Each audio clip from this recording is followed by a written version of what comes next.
Bien. So Norman, you have a translation system. I will speak in... it's okay. I will speak in French. Mesdames, Messieurs les chefs d'État et de gouvernement, Monsieur le secrétaire général, Monsieur le directeur général, Messieurs les présidents de Polynésie française et du gouvernement de Nouvelle-Calédonie, Monsieur le président de l'Assemblée territoriale de Wallis et Futuna, Mesdames et Messieurs les chefs coutumiers, Mesdames et Messieurs les ministres, Mesdames et Messieurs en vos grades et qualités. Je suis très heureux de vous retrouver et de pouvoir tenir avec vous ce 6e sommet Pacifique-France, 4 ans après notre dernier échange, au moment même où l'épidémie de Covid nous touchait tous et où malheureusement nous avions dû tenir cette réunion derrière des écrans. Et je voulais très sincèrement vous remercier du long voyage que vous avez fait pour être jusqu'ici avec nous. Je sais que celui-ci prend plusieurs jours et vous avoir présent à cette conférence des Nations Unies de Nice et pouvoir tenir ce sommet en parallèle est un grand privilège, mais c'est aussi pour moi l'occasion d'exprimer notre gratitude. Et vous avoir tous ici, c'est aussi la possibilité d'exprimer les voix de millions de vos compatriotes qui ont à vivre de manière très directe déjà les conséquences du dérèglement climatique, de la montée des eaux, de l'acidification de nos océans, des troubles qui changent la vie et menacent la soutenabilité de vos îles et de vos populations. La France est présente dans le Pacifique par les 3 territoires de Nouvelle-Calédonie, Polynésie française et Wallis et Futuna, dont je tiens à saluer la participation dans les instances régionales et est plus que jamais attaché à ce dialogue avec tous les membres du Forum des îles Pacifiques. Et je remercie la présence du secrétaire général à mes côtés. C'est un dialogue qui est fondé sur le respect mutuel et l'écoute, sauf parfois quand nous nous retrouvons sur les terrains de rugby, même s'il y a toujours le respect mutuel. Mais j'ai pu noter qu'il pouvait y avoir moins d'écoute, mais un engagement résolu. Je ne reviendrai pas en détail sur les principaux défis auxquels fait face le Pacifique aujourd'hui. Ils nous sont tous familiers, mais qu'il s'agisse du réchauffement climatique, des catastrophes naturelles, de la biodiversité, des conséquences de l'isolement parfois, des atteintes à la souveraineté et à la sécurité entraînées par la pêche illégale, des trafics et notamment le fléau des stupéfiants, nous sommes confrontés à tous ces périls et au fond, c'est ceux qui sont identifiés dans la stratégie qui a été posée par le Forum, 2050 Strategy for the Blue Pacific Continent, avec des priorités très claires. Cette stratégie est la vôtre, elle est aussi la nôtre. C'est dans cet esprit que j'avais effectué la première visite d'un président français dans les États du Pacifique insulaire en juillet 2023, au Vanuatu et en Papouasie-Nouvelle-Guinée, après un déplacement en Nouvelle-Calédonie. Et je vous remercie encore pour l'accueil qui m'avait été offert. Je veux maintenir cette dynamique, rappeler au Shangri-La Dialogue, et je voudrais juste dire quelques mots sur ce que nous avons fait et comment nous voyons la suite. En effet, en 2023, je m'étais engagé d'abord à renforcer considérablement l'engagement de la France en matière d'investissement solidaire et durable via l'Agence française de développement, 200 millions d'euros en 4 ans. Nous allons maintenir cette trajectoire ambitieuse et, comme vous, je veux du concret, à savoir des infrastructures résilientes, des réseaux de santé publique robustes et un accès à l'eau potable, qui sont les priorités sur lesquelles nous intervenons. Cette même démarche s'applique en lien avec nos partenaires, avec la préservation de l'environnement, avec ce qu'on a appelé le Country Package, la plateforme pays pour les forêts, ce que nous avons mis en place en Papouasie-Nouvelle-Guinée, cher James, qui mobilise d'ores et déjà 100 millions d'euros. Et, cher James Marape, tu sais pouvoir compter sur notre soutien en la matière. L'initiative Kiwa, en faveur de la résilience des écosystèmes et des populations, l'initiative Climate Risks and Early Warning Systems, CRUISE, lancée il y a une décennie pour améliorer les capacités de prévention des risques des catastrophes naturelles et qui contribue chaque jour à sauver des vies.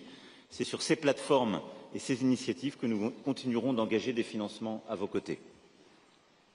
Nos projets de long terme se doublent aussi d'une action de réponse aux situations d'urgence, construction de stocks humanitaires dans chacun de vos États, soutien aux Croix-Rouges dans les États du Pacifique, mécanisme France, mis en œuvre avec nos partenaires australiens et néo-zélandais.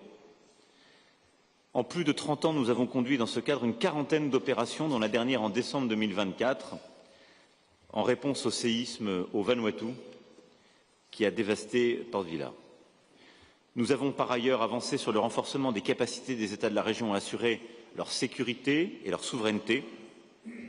L'Académie du Pacifique, dont j'avais annoncé la création, a déjà permis de former plus de 200 officiers dans vos forces armées en charge de sécurité ou de protection civile, et nos forces de défense et de sécurité positionnées en Nouvelle-Calédonie et en Polynésie française patrouillent dans les zones économiques exclusives des États du Pacifique en coordination avec l'Agence des pêches du Forum. Et nous continuerons ces coopérations pour toutes celles et ceux qui le souhaitent. Nous pouvons désormais embarquer des officiers de vos États à bord de nos navires, ce qui est un mécanisme aussi que nous mettrons en place afin de faire respecter les zones de pêche et lutter contre les trafics illicites. Nous avions également largement partagé la priorité de protection des océans et je veux saluer à cet égard le rôle moteur de la Polynésie française sur le sujet, avec l'annonce du passage de son aire marine gérée de 5,5 millions de kilomètres carrés à une aire marine protégée au niveau international, qui est une contribution décisive à notre objectif 30-30. Les annonces faites par la Polynésie sont très fortes. La Nouvelle-Calédonie est aussi engagée dans des discussions portant sur la création d'une réserve océanique commune avec le Vanuatu et les îles Salomon. Et aujourd'hui, la France a protégé plus de 30% de son domaine maritime, ce qui représente 7 millions de kilomètres carrés. Comme je l'avais annoncé aussi en 2023, la France a renforcé sa présence diplomatique dans la région avec l'ouverture en février 2025 d'une nouvelle ambassade au Samoa. Et je vous remercie, Madame la Première ministre, chère Fiame Mataafa, pour votre appui. Enfin, je m'étais engagé il y a 2 ans à développer des liens entre nos sociétés. C'est l'objectif que nous avons maintenu avec un effort financier important en faveur du Fonds Pacifique. Nous avons aussi lancé un programme Campus Mobile Pacifique qui a déjà permis de financer des projets pour la mobilité des étudiants et des chercheurs dans la région. Vous voyez, la France tient ses engagements pour être à la hauteur des objectifs de la stratégie 2050, mais nous souhaitons aller plus loin. D'abord, continuer de nous mobiliser dans les instances internationales pour porter de hautes ambitions sur le climat et sur l'environnement. Et vous pouvez compter sur le soutien de la France pour maintenir cette ambition et promouvoir la justice climatique. Je le disais, votre présence ici est très forte, très importante, avec des engagements qui auront des conséquences directes pour toute la région. Nous voulons continuer de porter cet effort à Belém pour arriver, après la COP30, à la COP31 en Australie et dans les États du Pacifique, qui sera un rendez-vous très important et un moment dans lequel nous pourrons continuer de porter ces agendas. En tout cas, la France mettra sa diplomatie en lien très étroit avec nos intérêts communs dans le Pacifique.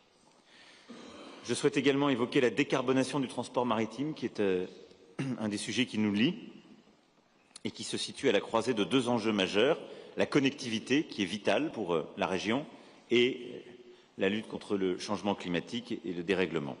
Là encore, les États du Pacifique ont tiré l'ambition vers le haut dans le cadre des négociations à l'Organisation maritime internationale, je les évoquais hier, et ces avancées ont été structurantes et nous mettrons en œuvre celles-ci à vos côtés. Et je veux dire aussi le soutien de la France pour avancer sur ces priorités et poursuivre justement cette connectivité maritime décarbonée, ce qui passe aussi par la réhabilitation, le verdissement des infrastructures portuaires, comme nous le faisons aux côtés, là aussi, de Papouasie-Nouvelle-Guinée, à Rabaul en particulier. Il est tout aussi urgent qu'entre en vigueur l'accord BBNJ sur la haute mer, qui là aussi est vital pour le Pacifique. Et je vous remercie pour votre mobilisation très large pour les ratifications. Nous l'avons annoncé hier avec le secrétaire général des Nations Unies, Guterres. Nous avons pu officialiser l'entrée en vigueur au 1er janvier prochain de BBNJ, car nous avons déjà 55 ratifications fermes et déposées auprès de l'ONU. Nous en avons une quinzaine qui sont programmées et qui seront donc déposées avant la GNU, et une quinzaine d'autres qui sont engagées et qui devraient être faites avant la fin de l'année. Tout ce qui peut être fait pour accélérer et déposer formellement aux Nations Unies avant l'Assemblée générale, c'est ce qui nous permettra d'entrer en vigueur au 1er janvier. et derrière ce qui nous permettra de déployer des opérations communes, y compris hors des zones économiques exclusives, pour lutter contre la pêche illicite et toutes ces activités de prédation.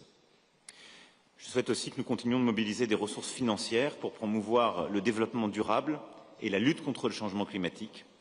C'est l'ambition que j'ai portée il y a déjà 3 ans avec le pacte pour la prospérité des peuples et la planète, le 4P. Je vous remercie d'avoir rejoint ce club et pour tous ceux qui ne l'ont pas encore fait, je vous y invite.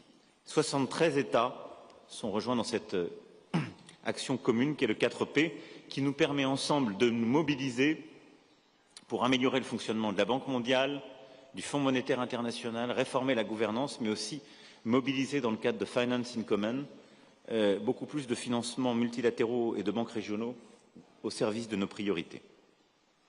Très concrètement, je souhaite que la France s'engage en appui de la Pacific Resilience Facility, qui est le premier outil pour le Pacifique développé et opéré par la région. Nous reconnaissons la centralité du FIP et c'est pourquoi j'annonce que la France contribuera à hauteur de 2 millions d'euros à ce mécanisme dans sa phase de capitalisation. Et je vous remercie pour cette mobilisation. Je sais que c'est une attente forte de la région.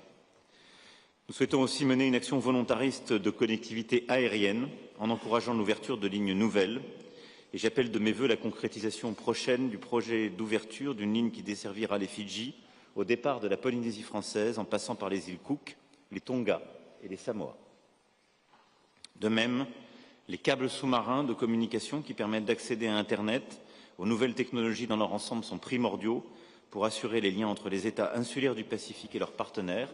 Et là aussi, nous continuerons d'accompagner par des financements ces projets en étant collectivement vigilants à ce que ces projets de connectivité ne soient pas soumis à la tension sino-américaine, mais qu'ils construisent vraiment un espace, si je puis dire, autonome au sein du Pacifique dans lequel nous pouvons opérer de manière souveraine. Nous souhaitons aussi continuer de favoriser le lien entre nos sociétés. Vous savez que je suis attaché à cette dimension dans une région dont la force est la diversité culturelle. Le projet régional de fonds de soutien audiovisuel océanien que nous lançons cette année revêt à cet égard une importance particulière et il mobilisera des financements pour la culture et l'audiovisuel dans toute la région.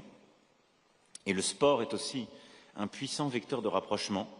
J'évoquais tout à l'heure en plaisantant le rugby, mais la Coupe du monde de rugby en 2023 que la France a eu l'honneur d'accueillir, puis les Jeux olympiques et paralympiques de Paris 2024 ont permis à beaucoup d'équipes et d'athlètes de la région de s'illustrer. Et nous souhaitons poursuivre cela et nous mobiliserons ainsi maintenant pour les Jeux du Pacifique qui se tiendront du 24 juillet au 8 août 2027 en Polynésie française et évidemment aux côtés de chacune et chacun pour les coopérations qui s'impliquent.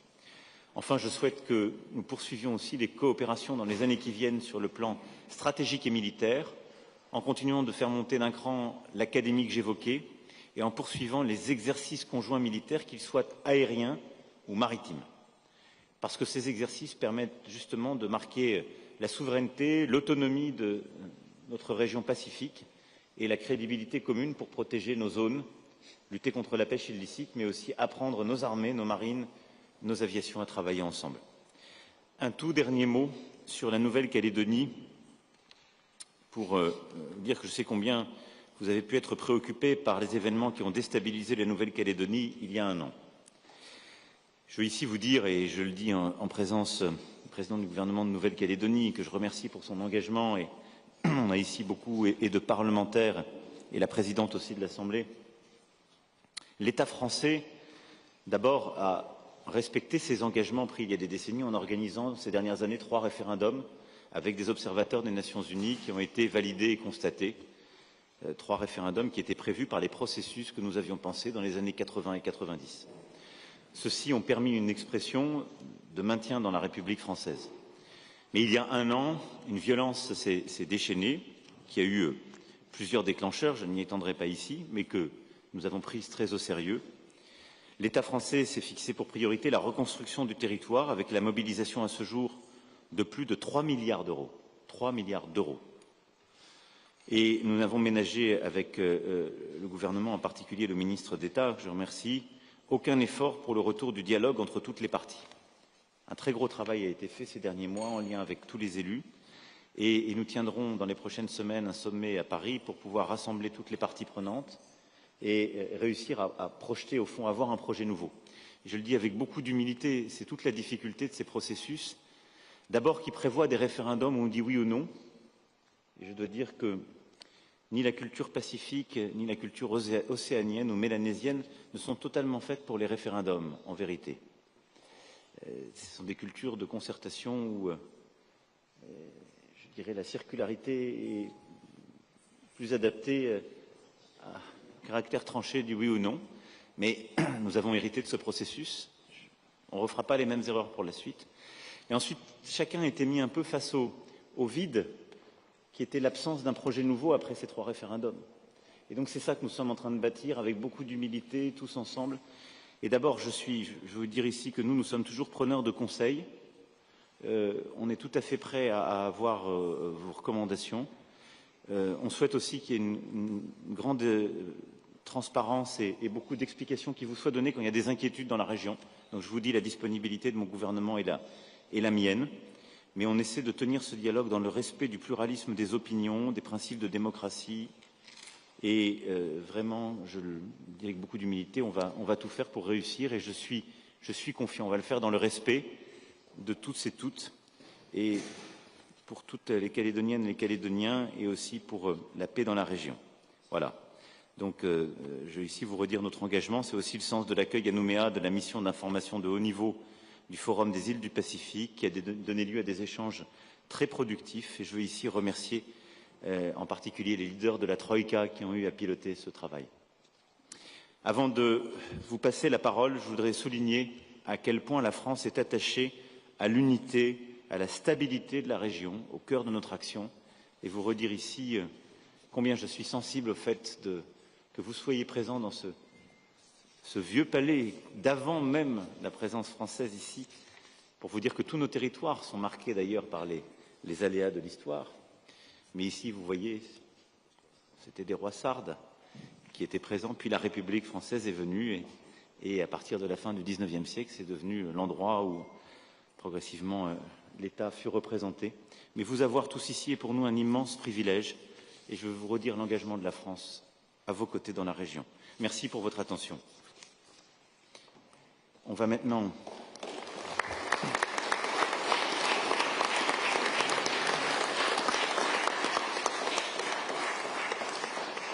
Je propose qu'on commence la réunion multilatérale de travail, puis après on aura beaucoup de bilatérales.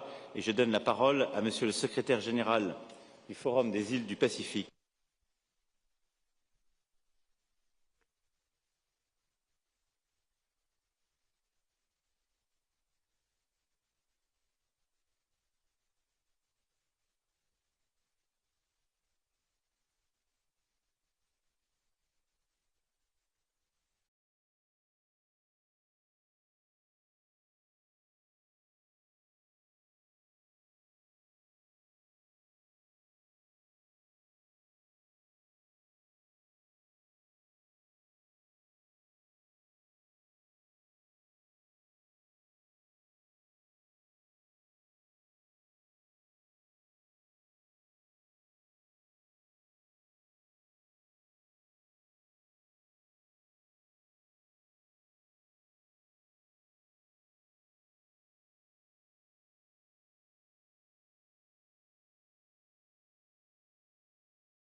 y los recursos marinos para el desarrollo sostenible.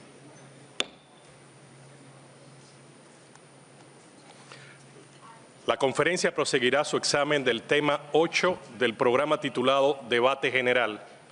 Quisiera recordar a los oradores y las oradoras que hay un límite de 5 minutos para todas las declaraciones. Se alienta a quienes vayan a hacer declaraciones extensas a que lean una versión abreviada y presenten el texto completo a la dirección de correo electrónico statements@un.org para que se publique en el Diario de las Naciones Unidas. Para ayudar a los oradores y las oradoras a administrar el tiempo, se proyecta un reloj en la pantalla.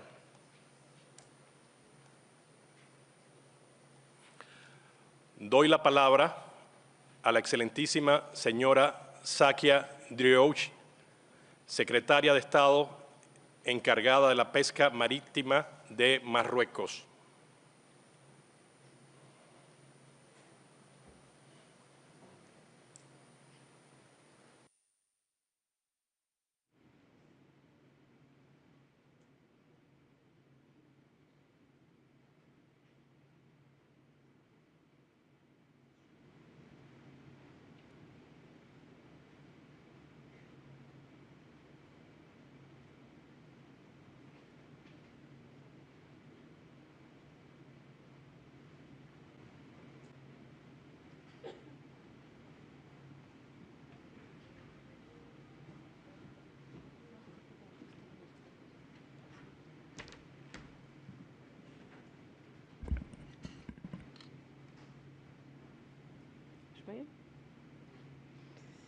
Bonjour tout le monde. Excellences, Mesdames et Messieurs, c'est avec un grand honneur que j'ai le plaisir d'intervenir au nom du Royaume du Maroc à l'occasion de la 3e conférence des Nations Unies sur les océans UNOC 3. Je tiens tout d'abord à exprimer ma gratitude aux Nations Unies et aux pays hôtes pour l'organisation de cette rencontre cruciale qui vise à renforcer l'action mondiale en faveur de la préservation des océans et de la biodiversité marine. Notre présence ici à Nice témoigne de notre engagement commun à œuvrer pour la préservation et l'utilisation durable de nos océans. Le Maroc, en tant que nation maritime par excellence, avec ses 3500 km de côte, ses infrastructures portuaires et sa position géographique, demeure pleinement engagé pour la protection et la gestion durable des océans. Son engagement se traduit par des actions concrètes et des initiatives structurantes en faveur d'une gouvernance océanique inclusive et équitable.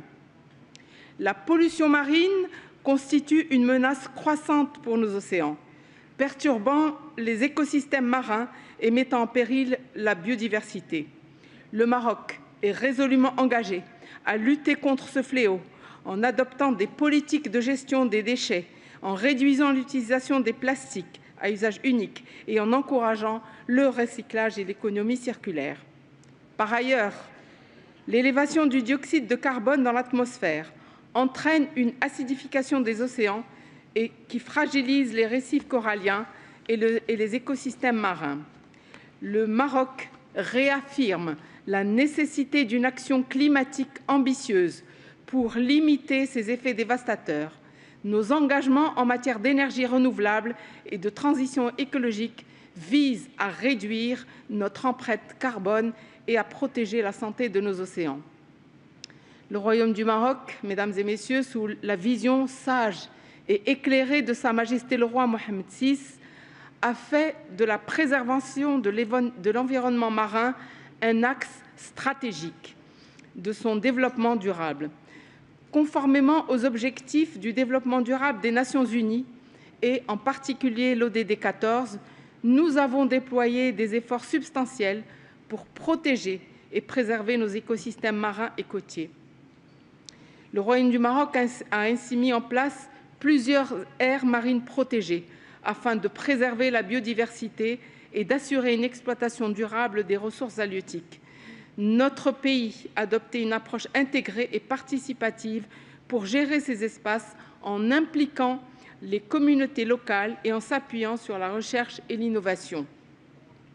Nous avons également renforcé notre lutte contre la pêche illicite, non déclarée et non réglementée, à travers des mesures rigoureuses de surveillance et de contrôle en collaboration avec nos partenaires internationaux.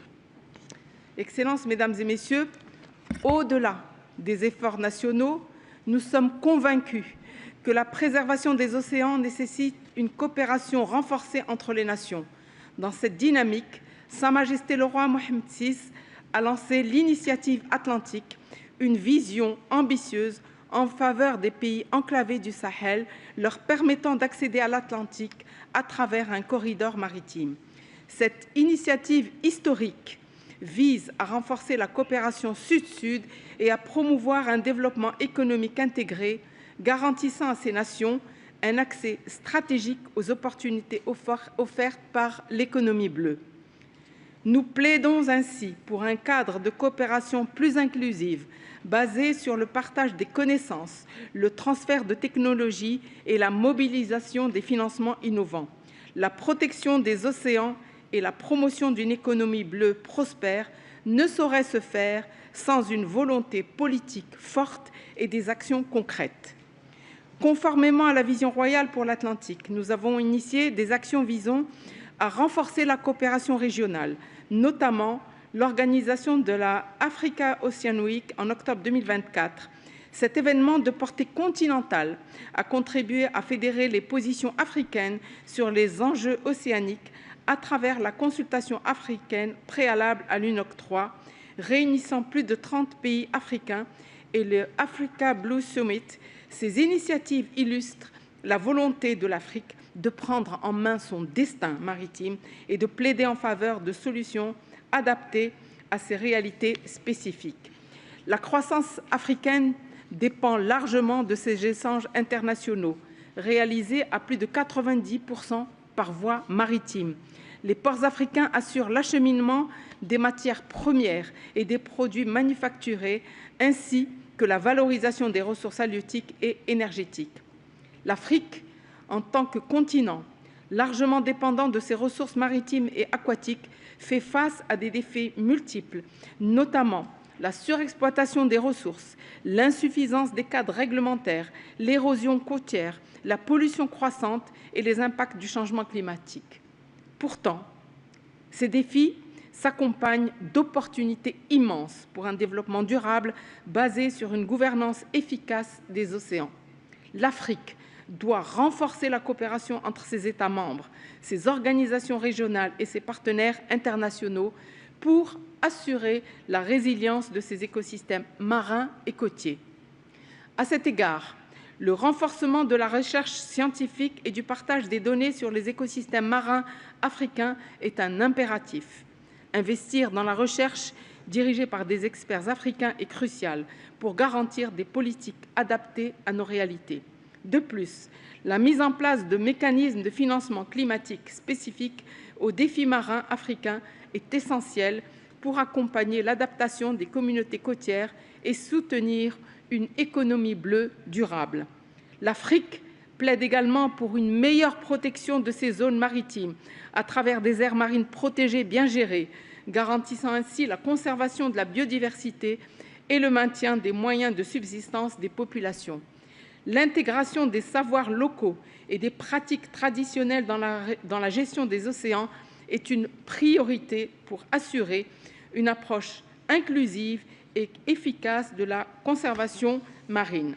Par ailleurs, la jeunesse et les femmes jouent un rôle clé dans le développement de l'économie bleue et la conservation des océans. Il est crucial de renforcer leur participation active à travers des formations, des opportunités économiques et une implication accrue dans les processus décisionnels relatifs à la gestion durable des ressources. Le Maroc est convaincu que la coopération sud-sud et triangulaire, le transfert de technologies et le renforcement des capacités sont essentiels pour relever les défis liés à l'océan. Mesdames et Messieurs, le Maroc réaffirme son attachement aux principes de coopération internationale, de transfert de technologies et de renforcement des capacités pour permettre aux pays en développement, en particulier africains, de tirer pleinement profit de l'économie bleue, tout en assurant la durabilité des ressources marines. L'Union africaine estime que l'économie bleue génère près de 300 milliards de dollars pour le continent et crée 49 millions d'emplois. Pour sa part, le Maroc a intégré l'économie bleue dans ses politiques nationales, centrées sur des secteurs clés, la pêche, le tourisme côtier, le transport maritime, les ports, l'aquaculture marine, les biotechnologies et les énergies renouvelables. Le Maroc a également franchi une étape décisive en ratifiant l'accord sur la biodiversité marine des zones ne relevant pas de la juridiction nationale, le BBNJ. Cet accord constitue un cadre juridique fondamental pour la préservation et l'utilisation durable de la biodiversité marine au-delà des juridictions nationales. En l'adoptant, le Maroc renforce son engagement en faveur d'une gouvernance maritime équitable et de la protection des écosystèmes vulnérables. À travers des initiatives concrètes, des stratégies ambitieuses et une participation active aux instances internationales, notre pays contribue résolument à l'édification d'un avenir où l'océan demeure une source de prospérité partagée et un vecteur de résilience face aux défis environnementaux. Nous devons réduire la pollution marine, protéger la biodiversité, promouvoir des pratiques de pêche durable, garantir une gouvernance responsable des ressources marines. Le Maroc, de par son expérience et ses avancées, demeure un partenaire engagé et prêt à collaborer avec tous les acteurs de cette noble cause. Pour conclure, les océans sont notre bien commun. Œuvrons ensemble avec détermination et solidarité pour assurer leur préservation et leur gestion durable au bénéfice des générations présentes et futures. Je vous remercie.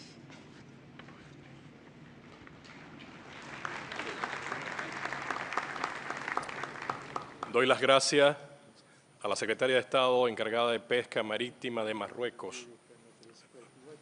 Doy ahora la palabra al excelentísimo señor Edil Baysalov, vicepresidente del Consejo de Ministros de Kirguistán.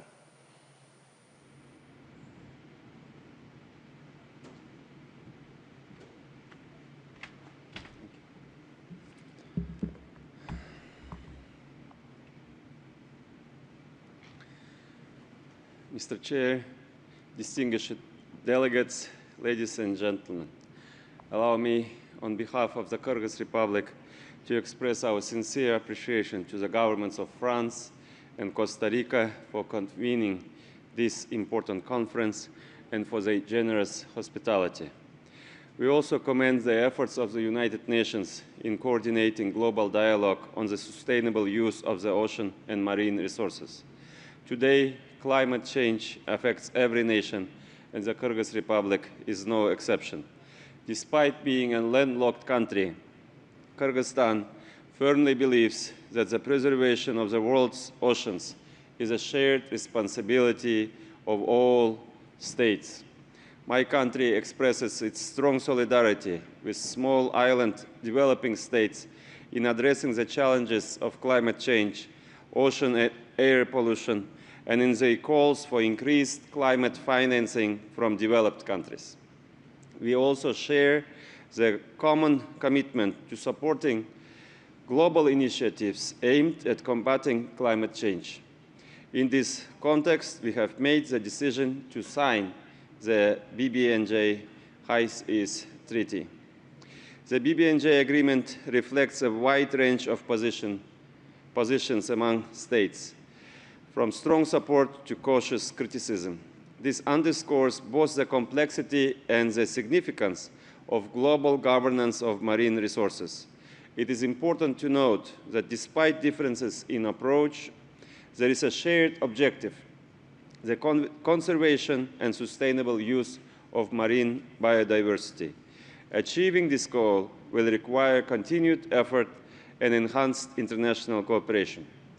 Although Kyrgyzstan is a landlocked country, We actively participate in international environmental initiatives, and we will play a meaningful role in supporting international cooperation aimed at the protection of global ecosystems.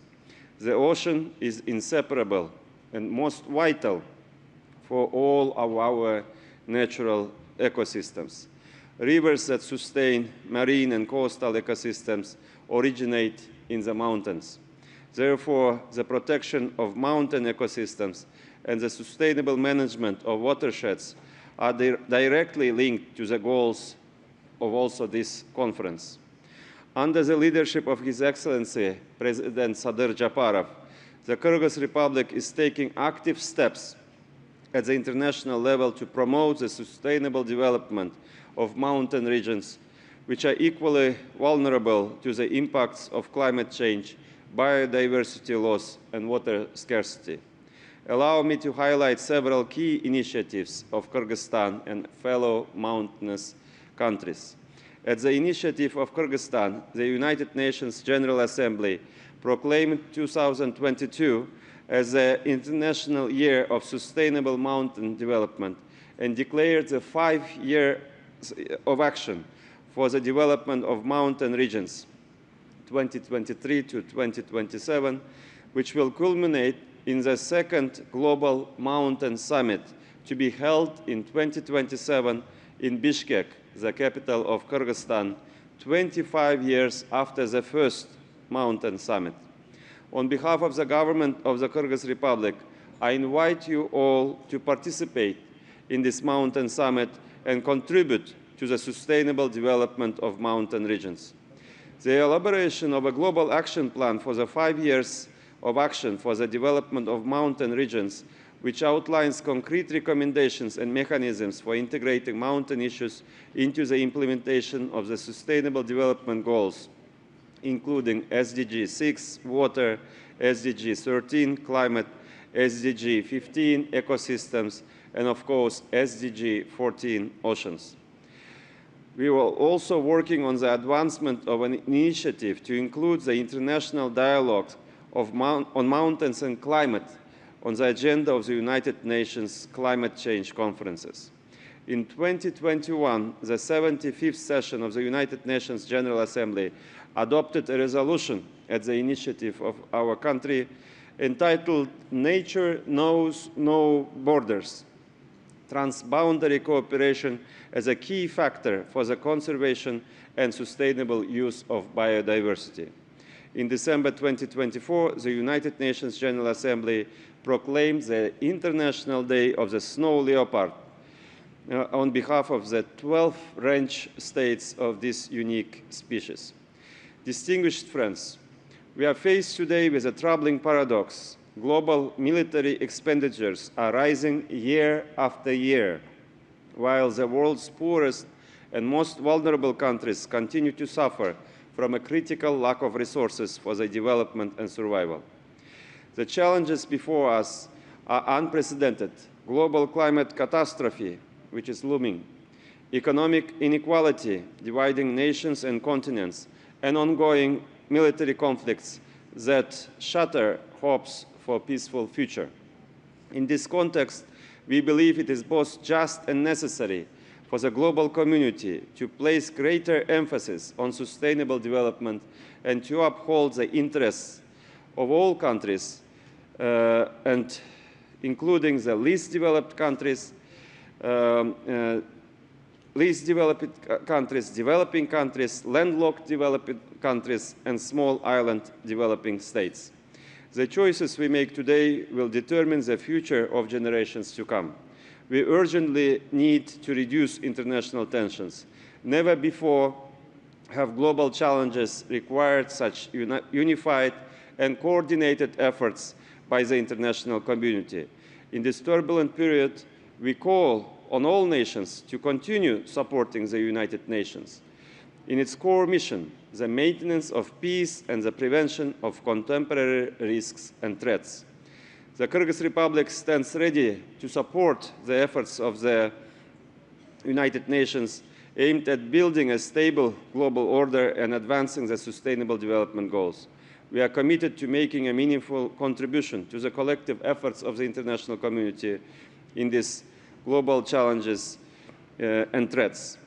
In this regard, my country has nominated its candidacy for a non-permanent seat to the United Nations Security Council for the term 2027-2028. Taking this opportunity, we count on your support of the candidacy of the Kyrgyz Republic in the elections to be held next June. The challenges and threats faced by all LDCs, LLDCs, and SIDS countries are similar, and I believe it is time to unite to make our voices heard globally. Excellencies, ladies and gentlemen, in conclusion, the Kyrgyz Republic welcomes the adoption of the Nice Ocean Action Plan. Kyrgyzstan consistently advocates for the recognition of the interconnectivity of natural ecosystems from the mountains to the ocean. We are convinced that sustainable biodiversity conservation and climate resilience require a holistic and inclusive approach based on strong partnerships. Mountains and oceans are two poles of a single system. The future of the ocean begins at this summit. By protecting the mountains, we will also safeguard the health of the entire planet. Kyrgyzstan reaffirms its commitment to multilateral cooperation for the implementation of SDG 14 and the protection of our shared blue world. Thank you for your attention.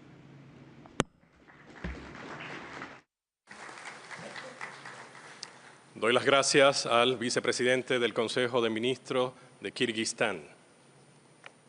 Tengo ahora el honor de invitar al excelentísimo señor Davinchandra Rangulam, primer ministro, ministro de Defensa, Interior y Comunicaciones Externas, ministros de Finanzas y ministro de Rodríguez y las Islas Exteriores de la República de Mauricio.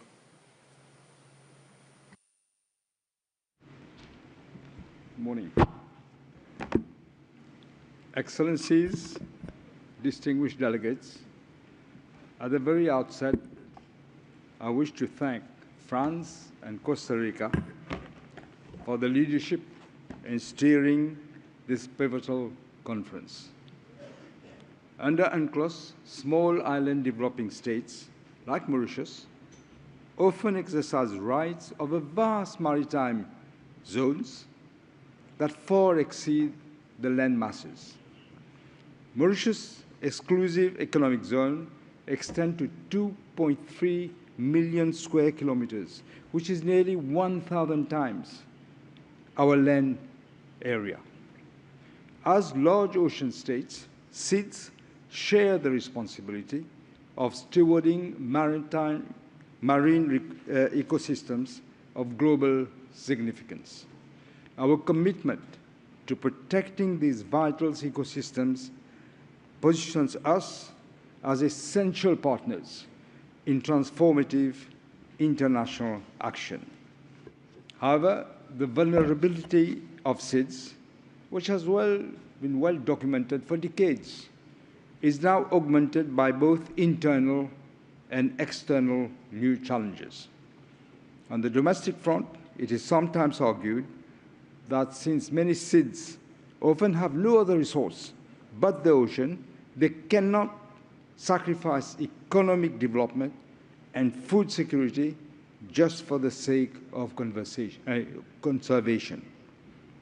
This, Excellencies, is a misleading argument and is plainly wrong.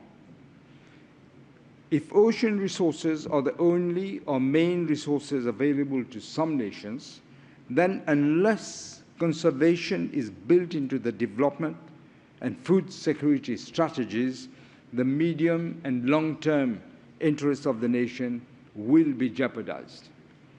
The external challenges arise from climate change and from ocean warming, as well as from marine pollution, especially plastics. National commitments to conservation will not be enough to safeguard national interests and those of coastal communities in particular in the face of these external challenges. International cooperation is a must. SIDS' lack of adequate capacity for effective maritime surveillance means that laws and policies regulating conservation and commercial activities in the vast maritime zone cannot be properly enforced. And this is one of the big problems that we have.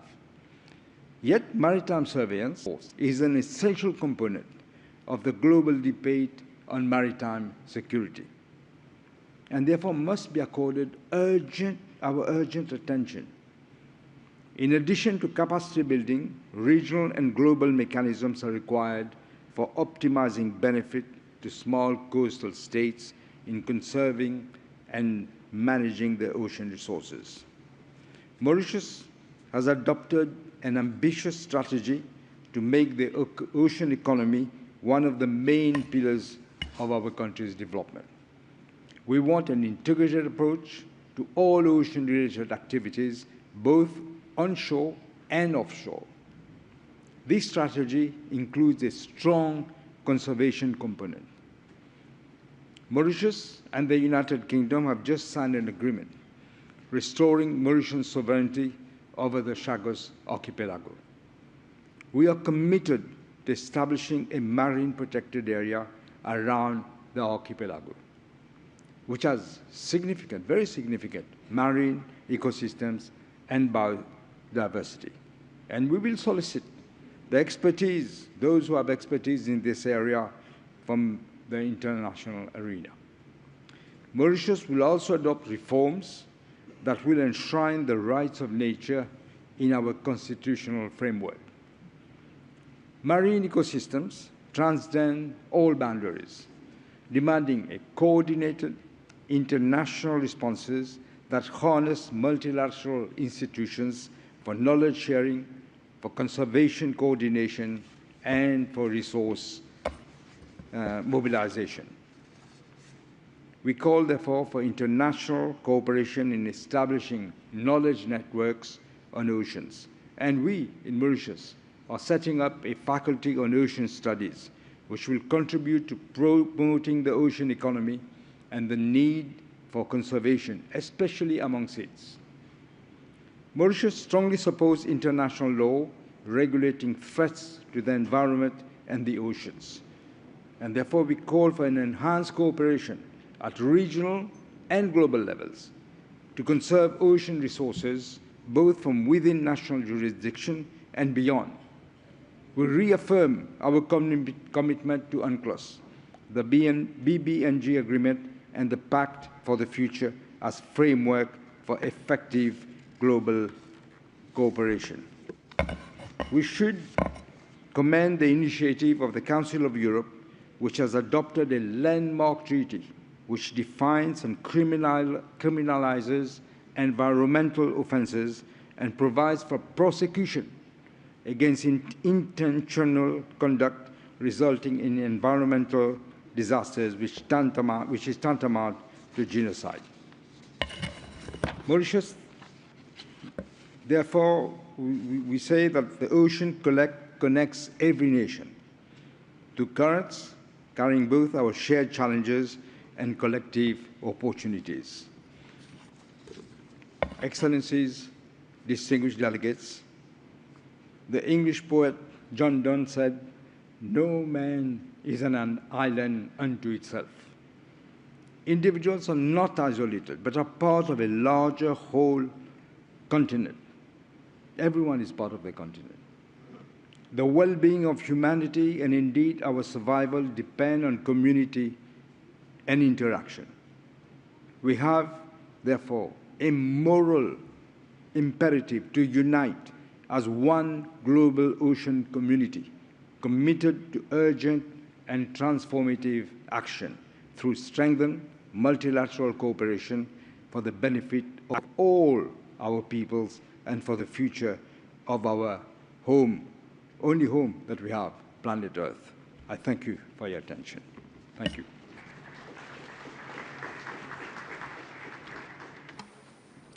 Doy las gracias al primer ministro, ministro de Defensa, Interior y Comunicaciones Externas, ministro de Finanzas, ministro de Rodríguez y las Islas Exteriores de la República de Mauricio. Tengo ahora el honor de invitar al excelentísimo señor John Briceño, primer ministro, ministro de Finanzas, Inversiones y Transformación Económica, Aviación Civil y Gobernanza Electrónica de Belice.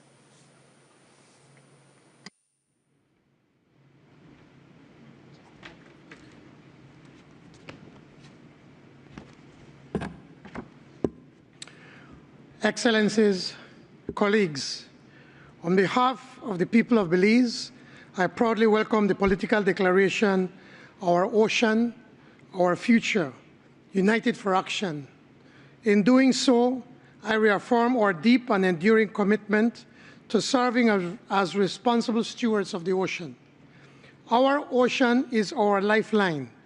It makes our very existence possible. Every Belizean knows this truth deeply. We honor it each time we recite our national anthem. Nature has blessed us with wealth untold, a land by the Caribbean Sea. We are custodians of the largest living barrier reef in the Western Hemisphere, the Belize Barrier Reef, second in size only to Australia's Great Barrier Reef. Beyond its beauty, the reef sustains and protects us. It contributes over $1 billion annually to our economy, serves as a nursery to our fishes, sustains the livelihoods of our fishers, and shields our coastline from storms and hurricanes. We are unwavering in our protection of the Barrier Reef, the Caribbean Sea, and the broader marine and terrestrial environment. Our commitment to environmental protection is rooted in strong legislation and a pioneering science-based fisheries management model tailored for small-scale fishers. Even before independence, our forebears began building a network of protected areas. Today, that network covers approximately 36% of our land and 25% of our territorial waters. Belize is fully committed to the global 30 by 30, and we are on track to exceed it. Our petroleum operations infinite moratorium, along with our Blue Economy Development Policy and Maritime Economic Plan, ensures that economic progress remains aligned with sustainable ocean governance. Belize's Blue Economic Model is based on a reciprocal relationship with the ocean. Like our Pacific brothers and sisters, we believe that we should take nothing more than what we need. And more so, we appreciate intimately that the ocean's generosity is not limitless. Unbridled exploitative human activities are endangering the ocean, all its resources, and all of us who depend on it. Despite Belize's efforts and care for our ocean, we cannot shield ourselves from the consequences of climate change, rising seas, extreme weather, and warming temperatures. Not for lack of will, but because we are not major emitters. In fact, Belize contributes a mere 0.01% to global greenhouse gas emissions, and we remain a carbon sink. Yet we have disproportionate costs, sinking into debt to recover from disasters we did not cause. Our story mirrors that of the ocean, always giving, now at risk. Coral reefs have lost nearly half their extent since the 1870s, and without urgent action, most could disappear by 2040, taking countless species with them. This is not just about life below water, it's about life above it. The third United Nations Conference Ocean must be more than celebration of a new declaration. It must be remembered as the day the world committed to transformative, inclusive, and equitable change. Today, we should be celebrating the commitment of major emitters. This is a scientific and political imperative, a matter of justice, and above all, a matter of survival. My people deserve a chance to thrive just as others have.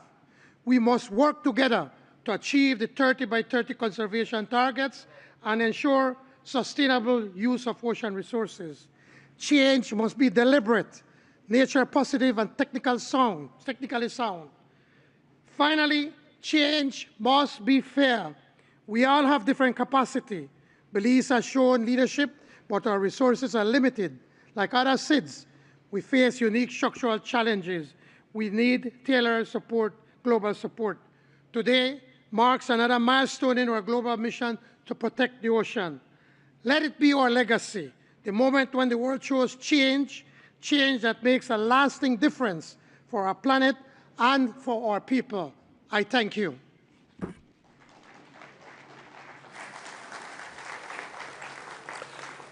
Doy las gracias al primer ministro, ministro de Finanzas, Inversiones y Transformación Económica, Aviación Civil y Gobernanza Electrónica de Belice. Doy ahora la palabra al excelentísimo señor Francisco Calbuadi Lai, viceprimer ministro, ministro coordinador de Asuntos Económicos y ministro de Turismo y Medio Ambiente de Timor-Leste.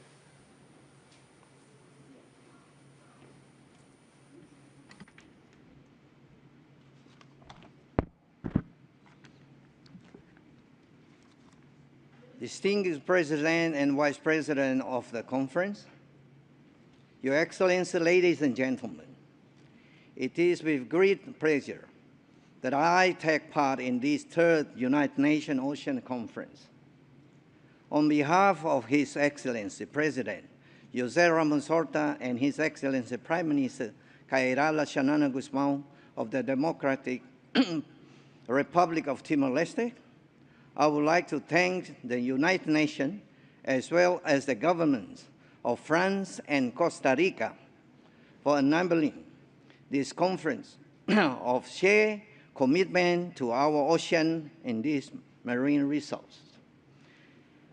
If we are to care for our planet and the life is sustained, the conservation and sustainable use of the ocean and its resource must be our starting point.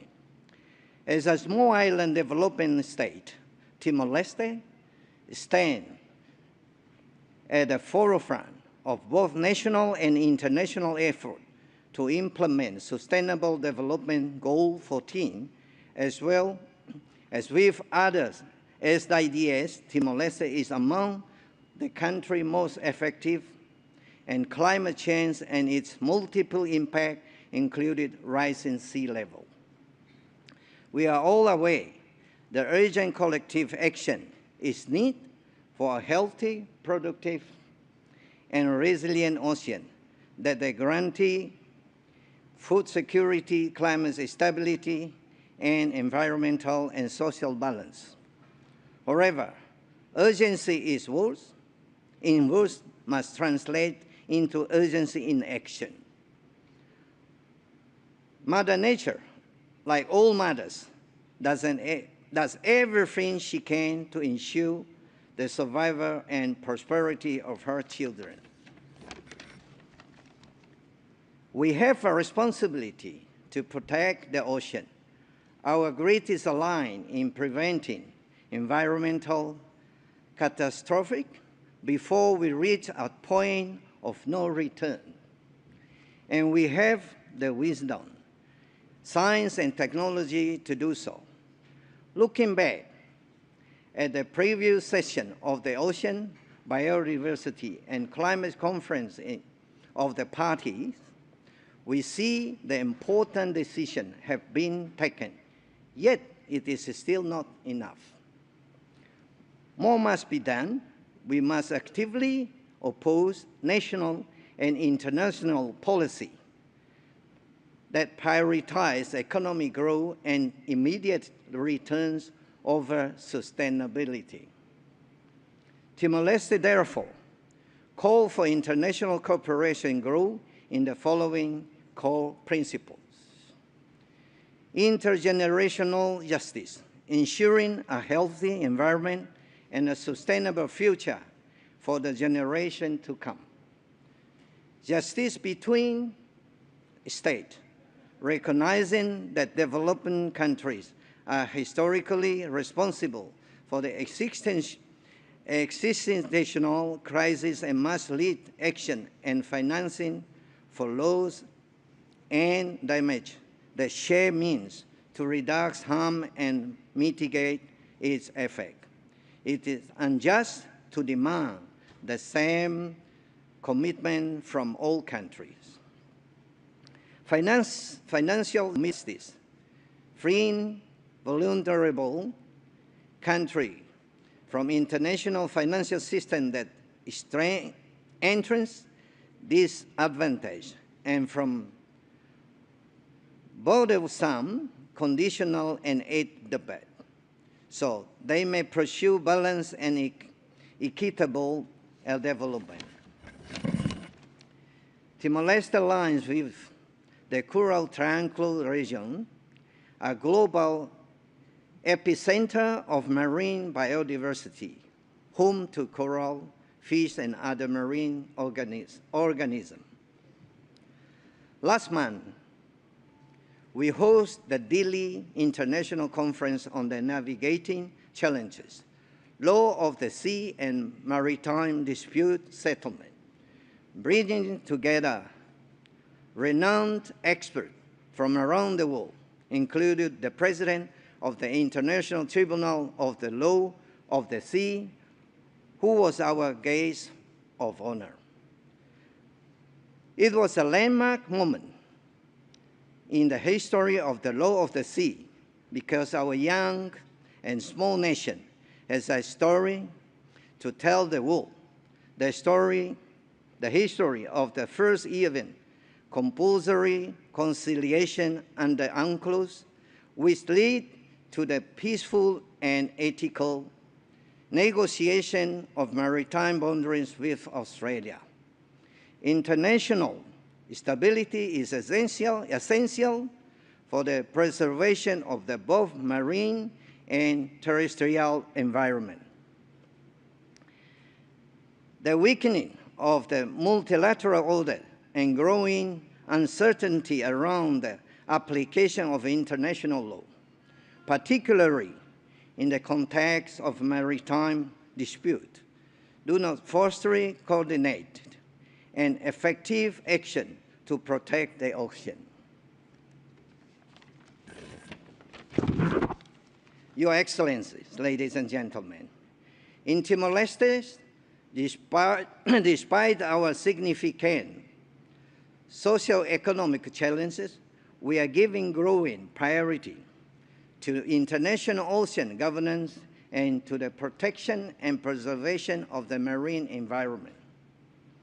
We believe that only through sound science, combined with the traditional knowledge and practices, can we truly understand our ocean and know how to protect it, which in turn we've learned to inform public policy and effective decision-making. Despite national constraints included in science and technology, the government is working through the international cooperation to undertaking Timor-Leste's first baseline marine biodiversity assessment. To protect, we must understand. First, we believe that through the policy legislation plan by the government, Timor-Leste is in position to contribute to the global commitment to protect 30% of the marine areas by 2030, in line with the Kunming and Montreal Global Biodiversity Framework.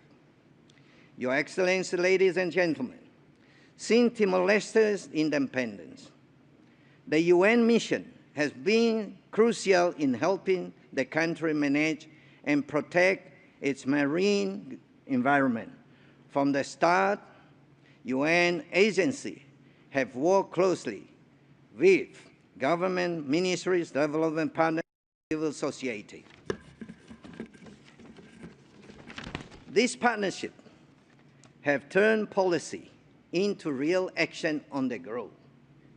Today, the UN mission continues to support projects and help coastal communities, improving fishery, preparing for disaster, and protect southern lines, while supporting Timor-Leste control over the ocean resource. We must unite to increase funding, share knowledge, and transfer technology for the better ocean management and a sustainable blue economy. A fair ocean future requires justice and courage, doing what is right, not just what is easy.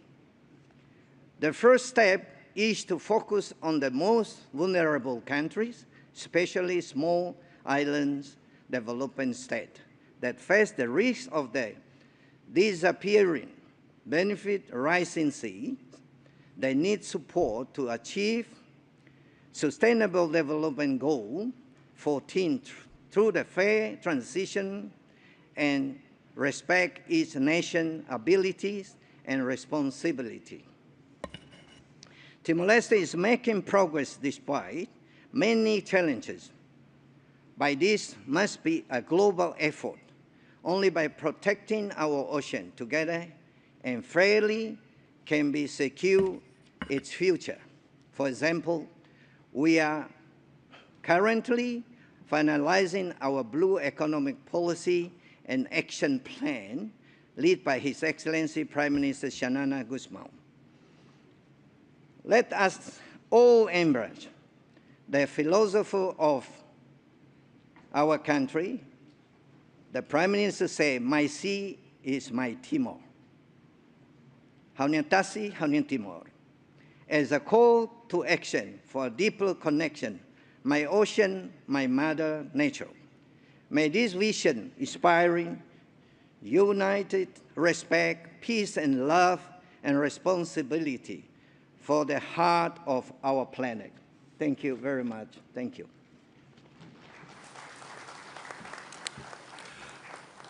Doy las gracias al viceprimer ministro, ministro coordinador de Asuntos Económicos y ministro de Turismo y Medio Ambiente de Timor-Leste. Doy ahora la palabra al excelentísimo señor Eduardo Martínez Díaz, viceprimer ministro de Cuba.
Doy ahora la palabra a la excelentísima señora Inés María Chapman, viceprimer ministro de Cuba.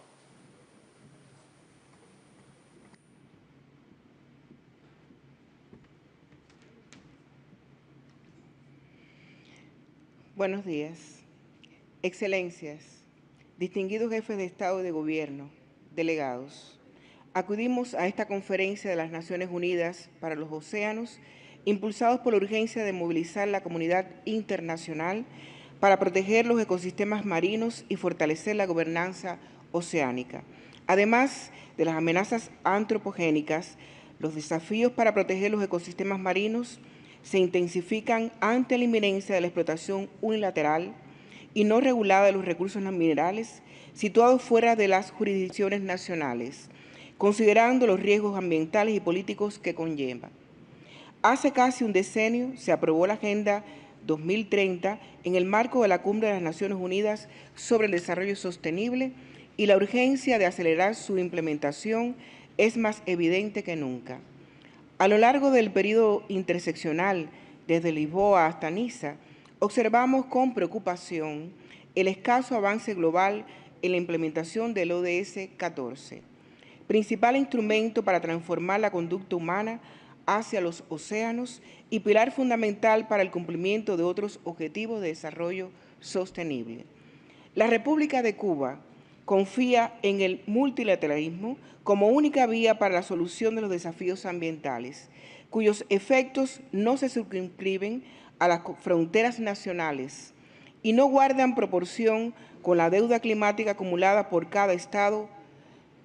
Consecuentemente, Cuba se incorpora a la coalición de la alta ambición por la naturaleza y las personas, que copresiden Costa Rica y Francia, a cuyos gobiernos extendemos nuestro agradecimiento y felicitación por organizar esta conferencia.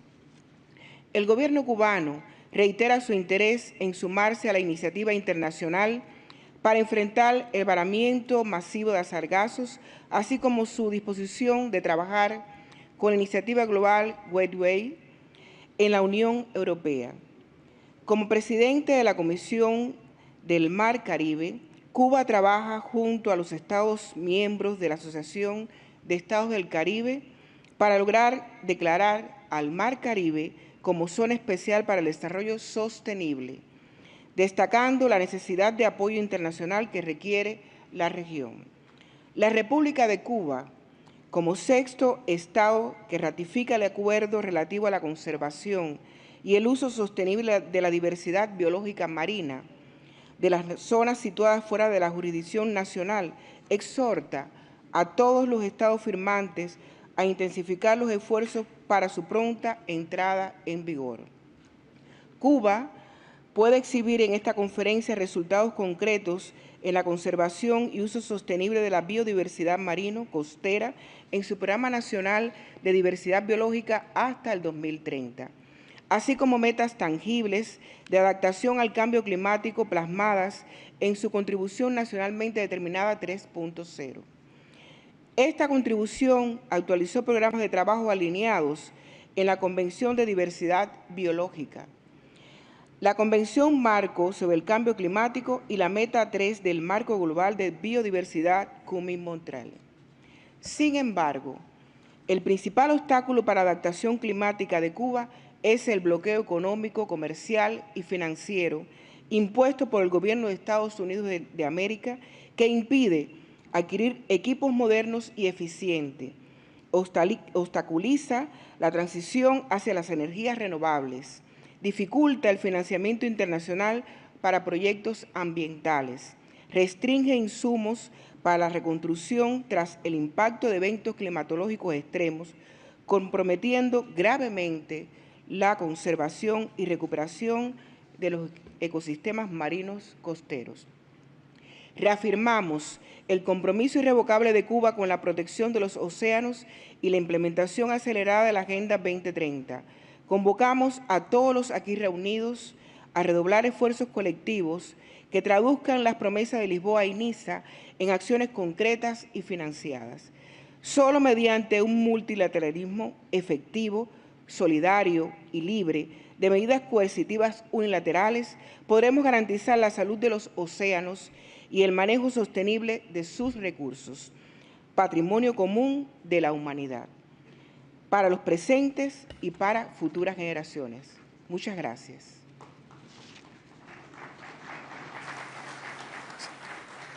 Doy las gracias a la viceprimera ministra de Cuba. Doy ahora la palabra al excelentísimo señor Vivian Balakrishnan, ministro de Relaciones Exteriores de Singapur.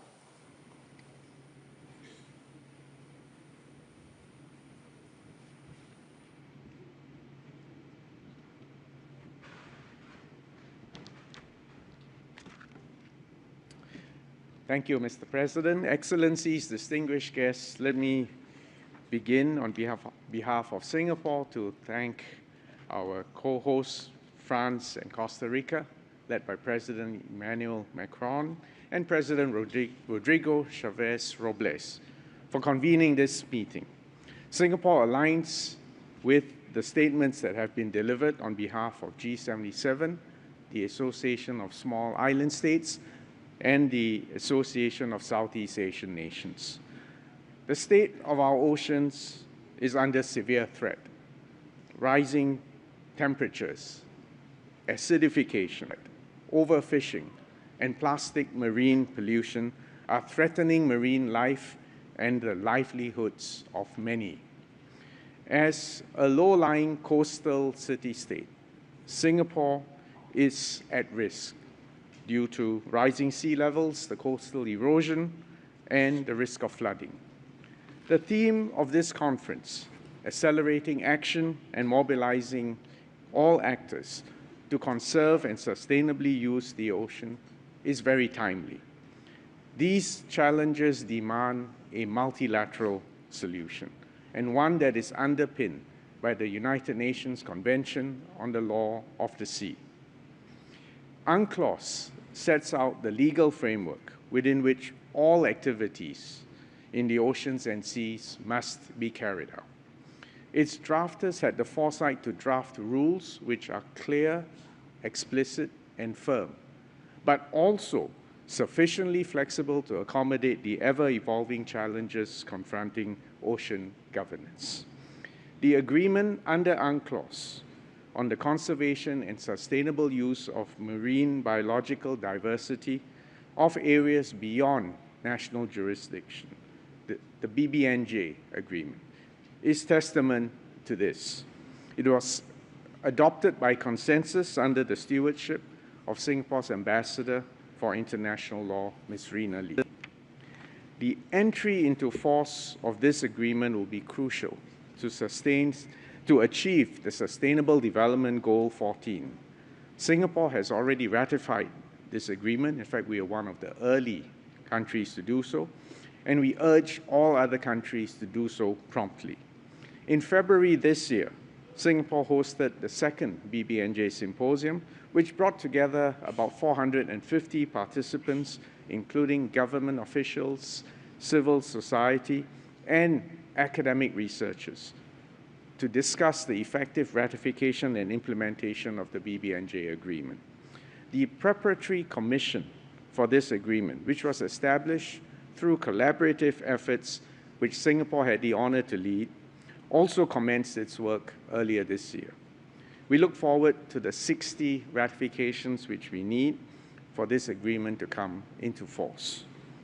To further our understanding of the oceans, the National University of Singapore, in collaboration with a nonprofit organization called OceanX, is planning to embark on a deep-sea biodiversity expedition to the high seas in the eastern Indian Ocean in October this year.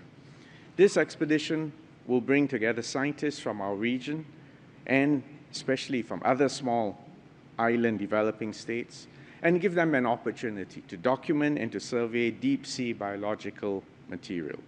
And we believe this will contribute to our shared goals of advancing ocean science, education, and capacity building. Singapore is also renewing 15 of our past voluntary commitments and undertaking 12 new voluntary commitments. Let me just cite a couple. Like the rest of the world, the corals in Singapore are increasingly vulnerable to climate change. In December 2024, we launched our most extensive coral restoration project, which we call the 100K Coral Initiative.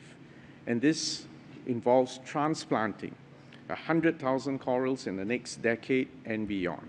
And we believe this effort will support marine biodiversity and protect us from coral erosion in the seas around Singapore. Singapore has also launched our first seagrass restoration project in September 24, which will contribute to global carbon sequestration efforts. As the lungs of the seagrass acts as sponges and are in fact highly effective at storing carbon.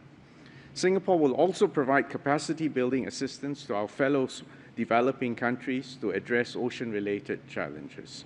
And through our Singapore Cooperation Program Sustainability Action Package, we have conducted over 60 courses for more than 1,600 officials.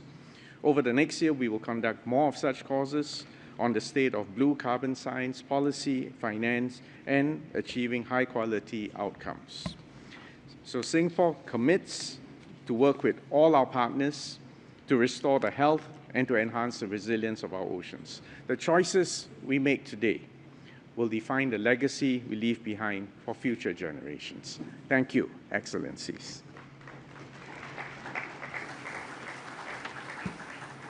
Doy las gracias al ministro de Relaciones Exteriores de Singapur. Doy ahora la palabra a la excelentísima señora Justice Ntomen Mahara, viceprimera ministra, ministra de Asuntos Parlamentarios de Lesoto.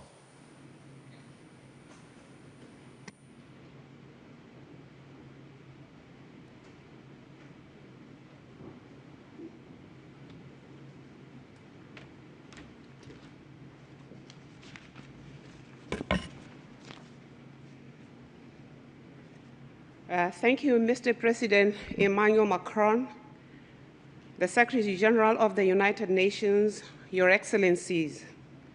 It is my honor and privilege to address this esteemed conference. I would like to express Lesotho's gratitude to Costa Rica and France for their role in co-hosting the third United Nations Ocean Conference. This year's theme, accelerating action and mobilizing all actors to conserve and sustainably use the ocean, is appropriate as we face global challenges, including the ongoing deleterious effects of climate change, which affect the achievement of Sustainable Development Goals, specifically SDG 14, on the conservation and sustainable use of oceans, seas, and marine resources. Excellencies, as you may be aware, my country, Lesotho, is a mountainous, landlocked country with no access to the sea. Therefore, participating in this conference is a true testimony of Lesotho's commitment to join the rest of the international community in working towards contributing to the conservation and sustainable use of the ocean. Equally important, we intend to use this platform to demonstrate our national commitments in support of the implementation of SDG 14. It is also important to know that Lesotho recognizes the important role of a healthy marine environment and ecosystems, sustainable fisheries, and sustainable aquaculture for food security and nutrition. To this end, and notwithstanding our landlocked status with no direct access to the ocean and associated marine resources, we are committed to the cause. Over and above that, Lesotho has numerous inland water bodies, including rivers, large dams, wetlands, and reservoirs. These large water reservoirs have increased the native fish populations, thus leading to the development of fisheries as a source of livelihood. To date, Lesotho ranks #1 in Africa for trout fish exports, thus generating jobs, providing food for the local communities, and bringing in much-needed foreign currency. In this connection, Lesotho is also focused on conserving its wetlands and employing ecosystem-based adaptation strategies. Excellencies, I also wish to highlight that the head of state of the Kingdom of Lesotho, His Majesty King Letsie III, is the African Union Champion for Nutrition and the FAO Special Ambassador on Nutrition. For this reason, the country is further committed to advocating for food security and nutrition as a fundamental pillar of sustainable development. Furthermore, Lesotho continues to call for concerted action at all levels to recover momentum and accelerate efforts to end hunger and all forms of malnutrition. It is against this backdrop that we also join our voice in support of aquatic food systems, sustainable fisheries management, and promotion of sustainable food production from the ocean. We also add our voices and observe with regret that despite their importance, oceans are in a state of threat due to the adverse impacts of climate change, biodiversity loss, plastic and other pollution, as well as unsustainable fisheries and ocean acidification, mostly resulting from human activity. The onus is therefore on us to ensure that we do all possible to restore ocean health and protect marine areas. Excellencies, in advancing global efforts to achieve Sustainable Development Goal 14, the 1982 UNCLOS remains a fundamental and foundational instrument. It sets out the legal framework within which all activities in the oceans and seas must be carried out, including the conservation and sustainable use of marine resources. For a landlocked country like Lesotho, the importance of UNCLOS lies not only in the recognition of the rights and duties of all states in the governance of ocean spaces, but also in the emphasis it places on cooperation and equitable access to the benefits derived from marine biodiversity. Lesotho strongly upholds the principle that ocean governance must be inclusive and benefit all nations, irrespective of geographical positioning, because it is our common inheritance. Furthermore, the agreement on the conservation and sustainable use of marine biological diversity on areas beyond national jurisdiction, the BBNJ agreement, is another initiative that we warmly endorse. This historic document highlights the international community's shared commitment to preserving ocean health, especially in regions outside of national borders, and it strengthens multilateralism. The BBNJ agreement will play a critical role in achieving SDG 14 targets, especially those related to marine biodiversity, capacity building, and the sharing of marine genetic resources in a fair and equitable manner. Excellencies, Lesotho is pleased to announce that she has just signed the BBNJ agreement during the treaty event along the margins of this third United Nations Oceans Conference. This step highlights our national commitment to global ocean governance despite our being landlocked. Our signature is both symbolic and substantive, but most importantly, it signifies our solidarity with the global community in striving for an inclusive, legally sound, and equitable system for protecting the ocean's vast and shared resources. This initiative highlights our national commitment to contributing meaningfully to global ocean governance, despite our being a landlocked nation. In this context, we reaffirm the importance of enhanced international cooperation, technology transfer, and capacity building for developing countries, including landlocked developing countries like Lesotho. It is only through such collaborative measures that we can ensure the full and effective implementation of the BBNJ agreement and the realization of SDG 14 in its entirety. In conclusion, while Lesotho may not have a coastline, we firmly believe that the health of the ocean is a shared responsibility which transcends geography. The legacy we leave for future generations will be determined by what we do today. Therefore, let us seize this opportunity through instruments like the UNCLOS and the BBNJ agreement to strengthen international solidarity, promote equity, and accelerate collective efforts to restore, protect, and sustainably use our oceans. If we take care of them by letting them breathe, recharge, and recover, they will in turn take care of us. Lesotho stands ready to play its part in this global endeavor. I thank you.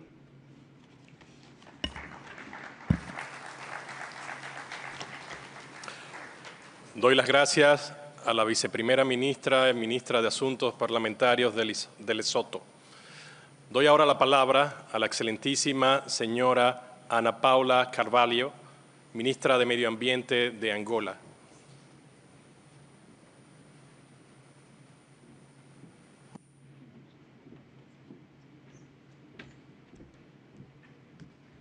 Good morning. I speak in Portuguese.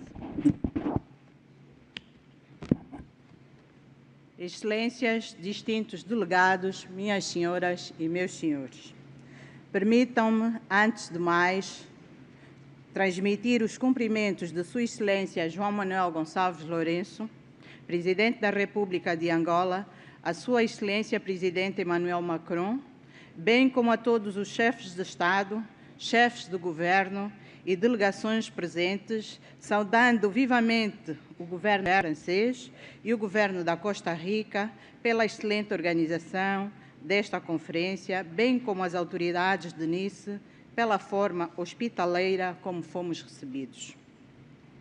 Os oceanos são a base da vida no planeta. Cobrem 70% de superfície da Terra, produzem oxigênio, regulam o clima e sustentam uma biodiversidade rica. São fonte de alimento, meios de vida, bem-estar para milhões de pessoas. Ademais, a Agenda 2030 das Nações Unidas, através do ODS 14, apela à conservação e uso sustentável dos oceanos, reconhecendo o seu papel vital no desenvolvimento sustentável. Por outro lado, a Agenda 2063 da União Africana e a Estratégia Marítima Integrada da África 2050 identificam a economia azul como um pilar estratégico para o crescimento inclusivo e sustentável. Apesar destes progressos normativos, os oceanos ainda enfrentam ameaças globais sem precedentes. As alterações climáticas estão a aquecer e a acidificar os oceanos, reduzindo o oxigênio e afetando gravemente os ecossistemas marinhos, as pescas e a subsistência das comunidades costeiras. No quadro destes cenários, destacam-se a adoção, em 2023, do Tratado do Alto Mar, BBNJ, como um avanço que estabelece um quadro local vinculativo para a proteção da biodiversidade marinha em áreas fora de jurisdições nacionais. Reafirmando o seu firme compromisso com a preservação dos oceanos, Angola assinou o referido tratado em janeiro de 2025. Neste sentido, encorajamos a todos os Estados a aderirem e ratificarem este importante instrumento internacional para garantir a sua entrada em vigor. Excelências, minhas senhoras e meus senhores, a par de muitos outros países, Angola tem uma ligação estreita com o Oceano Atlântico, pelo facto de ter 1.650 quilômetros de costa que desempenham um papel vital na economia nacional. Em termos de biodiversidade, a parte angolana do mesmo integra ecossistemas ricos e variados, com espécies de elevado interesse nacional, internacional e muitas delas migratórias. Por outro lado, Angola está profundamente empenhada numa governança sustentável dos oceanos. Convém referir que, em 2022, aprovou a sua Estratégia Nacional para o Mar 2030, que define objetivos claros para o aproveitamento sustentável do seu domínio marítimo. Em 2023, passou a implementar o Plano de Ordenamento do Espaço Marítimo. O país está também a fortalecer a sua capacidade institucional, com destaque para a inauguração do Centro Nacional de Coordenação e Vigilância Marítima, que irá reforçar a fiscalização da zona marítima. Está igualmente em curso o processo de criação da primeira área de conservação marinha no país, bem como a Reserva da Biosfera, que abrangerá também parte do Oceano Atlântico. A gestão do saneamento das cidades costeiras tem sido outra prioridade do Executivo angolano, sobretudo face à crise ambiental que enfrentamos, em particular a poluição marinha. E, neste sentido, foi aprovado o Decreto Presidencial número 122/25, de 29 de maio, que aprova o Plano de Ação Nacional de eliminação progressiva de plásticos de utilização única 2025-2027. Excelências, minhas senhoras e meus senhores, acreditamos firmemente que os esforços nacionais, em articulação com os regionais e globais, permitirão aos Estados alcançar o equilíbrio necessário para o uso sustentável dos recursos dos oceanos. No entanto, tal desiderato exige um maior investimento, quer em investigação científica, para que sustente decisões políticas pragmáticas. Reconhecemos que o esforço da cooperação entre o Sul global e os países industrializados será essencial para acelerar a consolidação de capacidades e infraestruturas científicas nos países em desenvolvimento. Para terminar, Angola manifesta a sua total disponibilidade para cooperar com todos os Estados e organizações na promoção da sustentabilidade dos oceanos, contribuindo assim para que esta terceira Conferência dos Oceanos seja um catalisador decisivo para a governação equilibrada e sustentável dos nossos mares. O meu muito obrigado.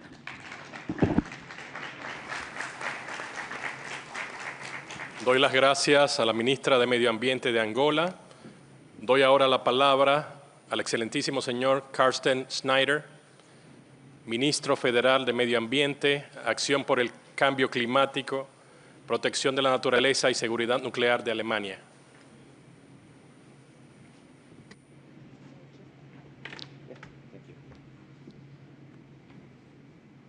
Excellencies, colleagues, ladies and gentlemen, I'm delighted that we could come together here today as an international ocean community. My warmest thanks to our hosts, France and Costa Rica, for the excellent organization of this important conference. It is good that we are all here as we share the same ocean. A threat to that ocean affects us all. The climate crisis, pollution and overuse are having disastrous impacts on biodiversity in our seas and oceans. The condition of Germany's own seas, the North and Baltic seas, is also poor. Populations of cod and herring have declined significantly. They once secured the livelihood of many fishes. Global warming is hitting the Baltic Sea especially hard. The necessary expansion of offshore wind energy, which is also supported by the German government policy, is placing additional pressure on marine nature. That means we have to do something at home and around the world. That is why the German government has made marine conservation and protection a priority of their policy and especially of mine. At national level, we are focusing on the following. 46% of our marine areas are already designated protected areas. Now we want to improve their quality. That is part of the EU target to place 10% of marine areas under strict protection that allows natural processes to develop. Wind energy, as I mentioned, is a key component of climate change mitigation. However, it can have adverse impact on endangered species. We are focusing on careful special planning in order to minimize conflicts of use. Second, hundreds of thousands of tons of dumped munitions are lying at the bottom of North and Baltic seas. They pose a danger to humans in the marine environment. The German government has launched an immediate action program for munitions recovery with funding of 100 million euros. We want to continue that program for the long term. The next step will be to build an offshore platform for recovering and destroying the munitions. With our federal action plan on nature-based solutions for climate and biodiversity, we support projects for restoring salt marshes, seagrass meadows, and kelp forests. Around 100 million euros are available for this. This support is restoring habitats. We are increasing the resilience of the seas and enhancing their natural capacity to store carbon. Nature conservation and climate action go hand in hand. Ladies and gentlemen, preserving our planet will only succeed if every country takes its own ambitious action and if we cooperate closely. For the German government, the main aim is to preserve and strengthen the rule-based order of the seas and oceans. 3 points are especially important to me. Firstly, the BBNJ agreement, often used and mentioned these days, this agreement must be ratified and quickly implemented. We are working towards that goal in the High Ambition Coalition. Our international climate initiative supports partners in the Global South in designating high seas protected areas. The project funding totals 20 million euros. Secondly, the deep sea must remain protected. In the International Seabed Authority, we continue to advocate a precautionary pause on deep sea mining. Only ISA has a mandate to approve activities in the deep sea. The gaps in our knowledge of the deep sea are still far too large. Thirdly, we support an ambitious plastics agreement. It is particularly important that the agreement covers the entire cycle life of plastic. Measures must begin at the very start of the value chain. Ladies and gentlemen, the ocean is important for all of us. It provides food and is economically essential for fisheries, tourism, and global trade. As the Earth's largest connected ecosystem, the ocean helps regulate the global climate. That is why we must give the ocean better protection. Let us work on that together in our own countries and as an international community. Thank you very much.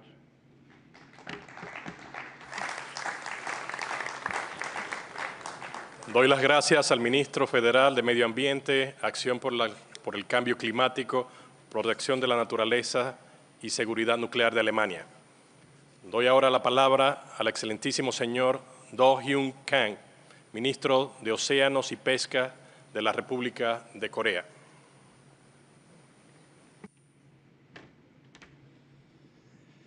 Thank you, Mr. President. 감사합니다. Excellencies, distinguished delegates, ladies and gentlemen, all protocols observed. The ocean is essential not only to our survival, but also to our shared prosperity. It nurtures global biodiversity, supports food security, and helps regulate our climate. The challenges we face today are indeed significant. Yet, I firmly believe that we already possess the knowledge, the tools, and the resources to confront the challenges. What we need now more than ever is collective action. We must share what we know. We must combine what we have, and we must use it to safeguard our ocean together. The theme of this conference, accelerating action and mobilizing all actors, clearly point us in the right direction and underscore the urgency of our task. Ladies and gentlemen, in April this year, Korea had the honor of hosting the 10th Our Ocean Conference, welcoming countries, IGOs, NGOs, academia, and other private sector leaders. It marked a powerful moment of unity as over 3,000 participants aligned under the slogan, Our Ocean, Our Action. To measure our progress and shape future action, we reviewed the status of all commitments made over the past decade through the OC. The results were encouraging. 43% of commitments have been completed. 38% are in progress, and 18% remain pending. Clearly, we are moving forward, but much more remains to be done. Korea is ready to lead by example and is fully committed to advancing this global effort. First, Korea is proud to join the 100% Alliance for Sustainable. We are one of the few countries managing our ocean.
In parallel, we will also fully enforce total allowable catch management for all major species in Korea by the same year. And finally, the Republic of Korea, together with the Republic of Chile, is honored to propose co-hosting the 4th UN Ocean Conference in 2028. Korea stands fully prepared for this important gathering.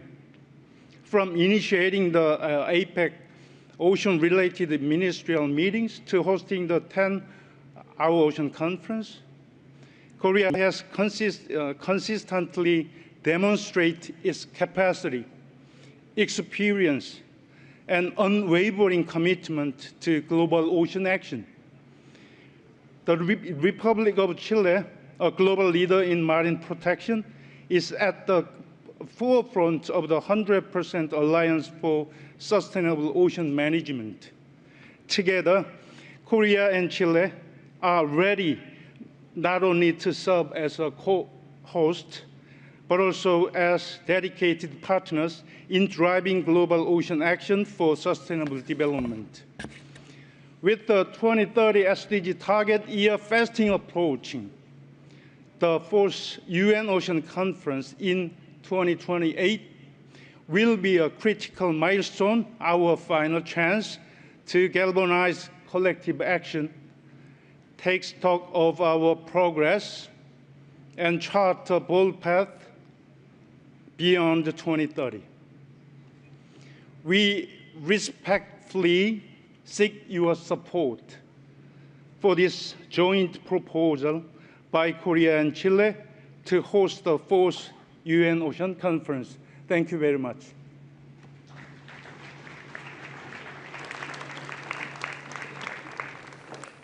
Doy las gracias al ministro de Océanos y Pesca de la República de Corea. Tengo ahora el honor de invitar al excelentísimo señor Russell Emiso Dlamini, primer ministro del Reino de Eswatini.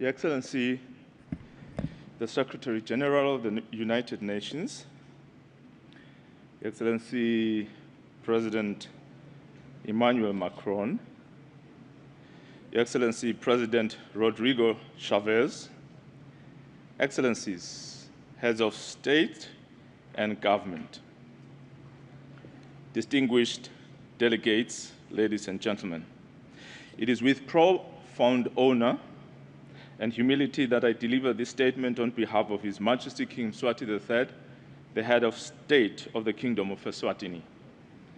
At this United Nations Ocean Conference in the vibrant city of Nice, on behalf of the government and the people of Eswatini, I wish to express our deepest gratitude to the governments and the peoples of France and Costa Rica for hosting this vital global dialogue and for the generous hospitality extended to our delegation. As a land-linked nation, Eswatini's participation in this conference might at first seem unconventional. However, our presence here today is deliberate and deeply meaningful. It reflects our unwavering recognition that ocean health begins far inland, in the watersheds, riverbanks, and highlands of upstream nations like ours. Our major rivers, the Komati, Mbuluzi, and Great Usutu, do not terminate within our borders. They flow onward, eventually feeding into the Indian Ocean. In this way, Eswatini is connected to the world's oceans, not only geographically, but ecologically and morally as well. Eswatini's relationship with the ocean, despite our landlocked status, is a deep-seated one that we seek to build on. As an export-driven market, our major commodities, such as sugar and beef, rely on maritime trade through the ports in our neighboring countries. As such, we are heavily invested in this conversation and the deliberations here. His Majesty King Mswati III has from time to time reiterated to Eswatini that in order to exponentially grow the economy and deal decisively with the threat of food insecurity in our own country, we need to use our own rivers and dams to tap into the global blue economy. And to do that, we need our oceans healthy. The theme of this conference, accelerating action and mobilizing all actors to conserve and sustainably use the ocean, aligns strongly with our own national vision. Government's program of action for 2024 to 2029, launched under the theme, Igniting Wealth and Well-being for the Nation, is anchored on principles of inclusive development, environmental stewardship, and long-term sustainability. Distinguished delegates, as numerous speakers, including our gracious host, Mr. President Macron, have spoken before, there has been a lot said about our subject matter today, but with little action. Action is now needed. Strategies should not only look to reverse current damage to the oceans, but to prevent any future harm. Development that disregards the environment is short-sighted and costly. Prioritizing economic gains over ecological integrity causes damage, polluted rivers, and degraded ecosystems that require greater resources to repair than to prevent. Eswatini is committed to protecting the oceans. Eswatini is committed to protecting the oceans, and this is embedded in a holistic policy framework. Our focus is on eliminating pollutants before they reach our rivers, ensuring that eventually flows to the sea do so without harm. This includes scaling up organic and regenerative farming, improving soil and water management, and significantly reducing the use of hazardous chemicals in agriculture.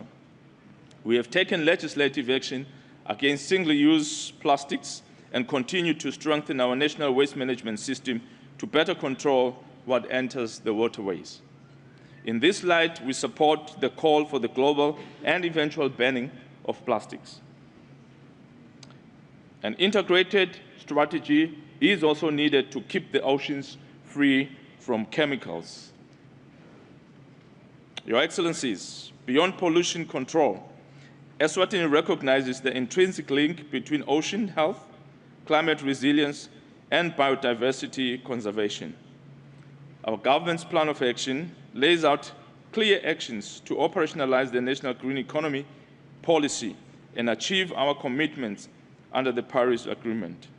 These actions cut across multiple sectors, including agriculture, forestry, and energy, and are guided by our nationally determined contributions. We are strengthening and empowering our climate change department to roll out a climate finance strategy to ensure a well-coordinated and results-oriented implementation.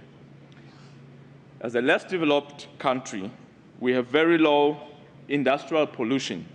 Our contribution to carbon emissions and the current global challenges related to climate change is minimal and insignificant. However, our ambition to be developed is aligned to sustainable solutions, including renewable energy and nature-based solutions in order to make our country a green economy. Ladies and gentlemen, the government of the Kingdom of Eswatini understands that development cannot be sustained without adequate resources and institutional capabilities. Our current plan of action, backed by a multi-year financing strategy, integrates climate and environment priorities into the national budget. To support implementation, we have adopted a national resource mobilization strategy that brings together domestic efforts and external partnerships, including through South-South and triangular cooperation frameworks. Eswatini is preparing to engage actively at the upcoming Global Plastic Treaty Conference in Geneva, where we will advocate for equitable and inclusive mechanisms to support developing countries. These include access to green finance, enhanced technical assistance, and incentives for innovation in sustainable packaging, product design, and waste processing. We call on the international community to honor its commitments to climate and environmental justice, not as charity, but as shared investment in humanity's future.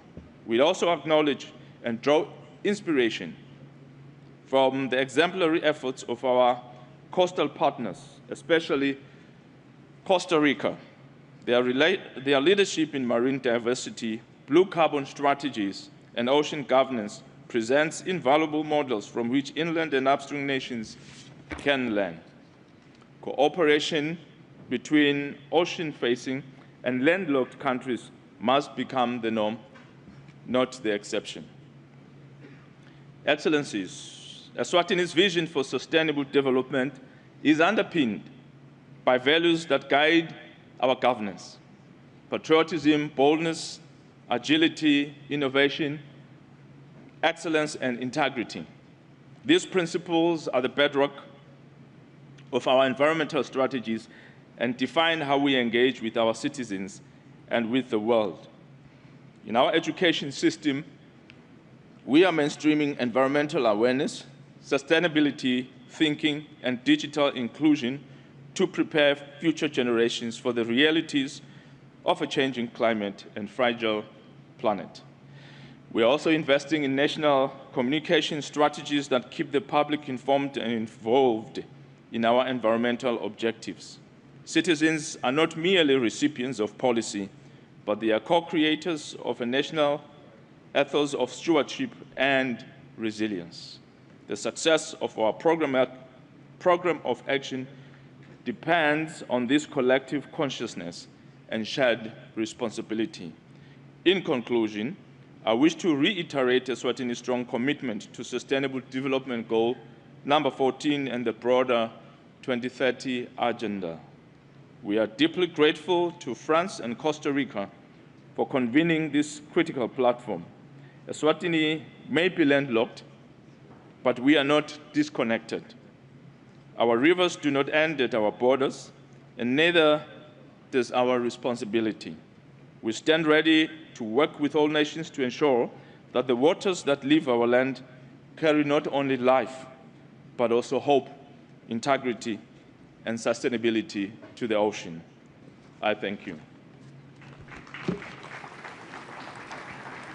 Doy las gracias al primer ministro del Reino de Eswatini. Doy ahora la palabra a la excelentísima señora Romina Pourmokhtari, ministra de Clima y Medio Ambiente de Suecia.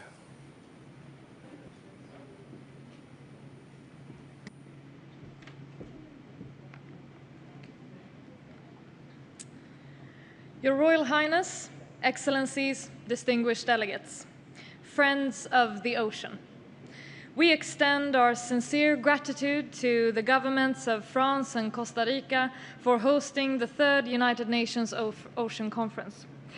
We must all stay committed to the Sustainable Development Goals and to the UN multilateral agreements.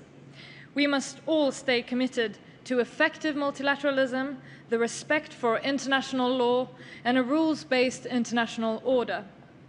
With accelerating climate change, biodiversity loss, and an increased pollution, the need for action for our oceans is urgent.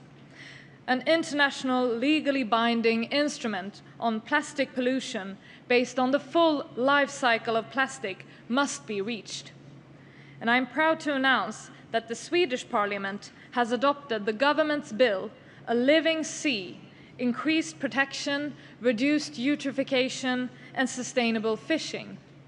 This bill affirms the ecosystem-based approach as a fundamental guiding principle for our marine policy, and this is an important approach becoming more relevant every day. Following my initiative, the Swedish government is taking strong action, including firm measures to combat eutrophication in the Baltic Sea. We ban bottom trawling in marine protected areas in coastal waters and expand marine protected areas to contribute to the global target of protecting 30% of the sea by 2030. Action must be taken from source to sea. The European Union manifests commitment through the European Ocean Pact. Cooperation through regional seas conventions is also necessary. And Sweden's shipping sector is driven by innovation and collaboration to accelerate commercially viable solutions to meet climate and sustainability goals. One of our voluntary commitments is that from this year, Sweden is banning scrubber discharges in our territorial waters. We urge other states to take steps forward to ban or limit these harmful discharges. We must remain firmly committed to financing for development and maximize synergies between development cooperation, private and institutional investments, as well as trade and innovation. The broadening of the donor base is critical for us to mobilize resources. Sweden is proud to be the largest per capita contributor to the Global Environmental Facility, and we urge others to contribute. Through GEF, we have reduced climate emissions, created vast marine protected areas, and stopped waste at scale from entering the ocean. We support the UN's Ocean Decade to strengthen science-based decision-making, accelerate ocean literacy, and further ecosystem-based marine spatial planning. We must also remain committed to ending illegal, unregulated, and unreported fishing and encourage WTO members to deposit their instruments of acceptance of the WTO agreements on fisheries subsidies. The recently adopted OECD recommendation on eliminating government support to IUU fishing is crucial, and we need commitment to implementation of an ecosystem approach to fisheries management to minimize negative impacts of fishing activities on our marine ecosystems. The BBNJ agreement is the first international legally binding instrument addressing the conservation and sustainable use of marine biological diversity in our high seas, and a necessary tool to achieve the objective of protecting 30% of the ocean's surface by 2030. When 193 states supported its adoption, it was a testament of multilateralism. Sweden signed the agreement in September 2023, and we aim to ratify and implement the agreement no later than September 2026. Finally, the UN Convention on Law of the Sea provides us with a legal framework within which all activities in the ocean and seas must be carried out. It is one of the most significant and visionary multilateral instruments ever created. The International Seabed Authority is the competent body to organize, regulate, and control activities related to the mineral resources of the area. Sweden believes that the seabed mining in areas beyond national jurisdiction should not be granted until there is sufficient knowledge to assess the environmental consequences of such extraction and a robust environmental framework in place in line with the precautionary principle. Thank you.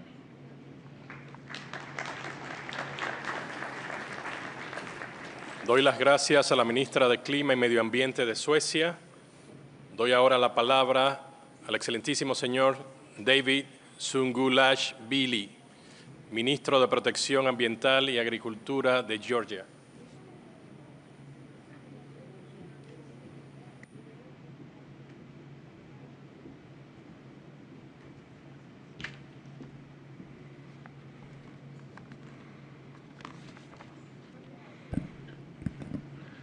Excellencies, dear colleagues, distinguished guests, distinguished delegates. It is a great honor to be here at the 25th United Nations Ocean Conference, a moment of shared responsibility and global urgency. We gather at a time when our oceans and sea faces unprecedented pressure, from rising temperatures and pollution to biodiversity loss and overuse of marine resources. The conference is an opportunity to accelerate our efforts toward achieving Sustainable Development Goal 14, to conserve and sustainably use the oceans, seas, and marine resources for sustainable development. At the outset, let me highlight Georgia's continued commitment to the 2030 Agenda for Sustainable Development. It is evident that regardless of our geography, every country is linked to the health of our oceans. Although Georgia does not border to the open ocean, it is closely tied to the marine environment through the Black Sea. This semi-enclosed body of water plays a vital role in Georgia's development by supporting sectors such as trade, tourism, fisheries, transportation, and sustaining the livelihoods of coastal communities. In addition to that, the Black Sea has an important role in terms of regional cooperation with Black Sea coastal countries. Apart from that, it represents Georgia's marine gateway to the world and key part of its cultural and ecological identity. However, in the era of climate change, the Black Sea is undergoing significant transformation. In response to the complex challenges, Georgia has adopted a number of strategic and policy measures. One of the key national responses to the source-to-sea approach embedded in the 4th National Environmental Action Program. Georgia's actions are driven by both environmental necessity and social responsibility. Georgia is taking important steps to safeguard its rich marine environment by designating 155 square kilometers of marine territory as protected areas. This plays a crucial role in preserving biodiversity, ensuring the survival of various marine species. In addition to that, it is worthwhile to mention that as a result of active work of Georgia government, of Kolkheti National Park, home to the first marine protected area in Georgia, is inscribed on the UNESCO World Heritage List. I would like to underline that environmental protection is declared as a top priority for the government of Georgia. We are in the process of aligning our environmental policies and legislation with the EU's best practices and policy framework. This process is guided by the association agreement and association agenda with the EU, and we are firmly committed to continue the process in order to fulfill international obligations. Georgia is home to rich and diverse natural ecosystem, ranging from alpine meadows and ancient forests to unique coastal wetlands. Its exceptional biodiversity is safeguarded through an expanding network of protected areas and Emerald Network, which currently covers more than 23% of the country's territory, and the government of Georgia works actively to increase this figure to 30% by 2030, thus fulfilling requirements of the international commitments. Apart from that, it should be emphasized that Georgia is rich in forest resources. Around 44% of the country's territory is covered by forests. We are working very actively to ensure conservation of this precious asset and introduce sustainable management practices in the forest sector. We acknowledge the importance of action against plastic pollution, and in this regard, Georgia has taken effective steps toward preventing it. Georgia, as a member of a high ambition coalition, actively supports international solution aiming to development of an international legally binding instrument on plastic pollution, including in the marine environment. Apart from that, we support a circular approach to eliminate plastic pollution by 2040. Our ultimate goal is to reduce inland pollution countrywide in order to contribute to the global making our ocean cleaner. We sincerely thank to organize for bringing us together for this important cause. Let us continue to strengthen our mutual effort to protect and resource ecosystem, not only in the Black Sea region, but across our shared environment. I thank you.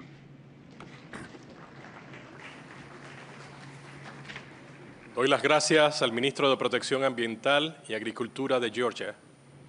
Doy ahora la palabra al excelentísimo señor Jitendra Singh, ministro de Ciencias de la Tierra de la India.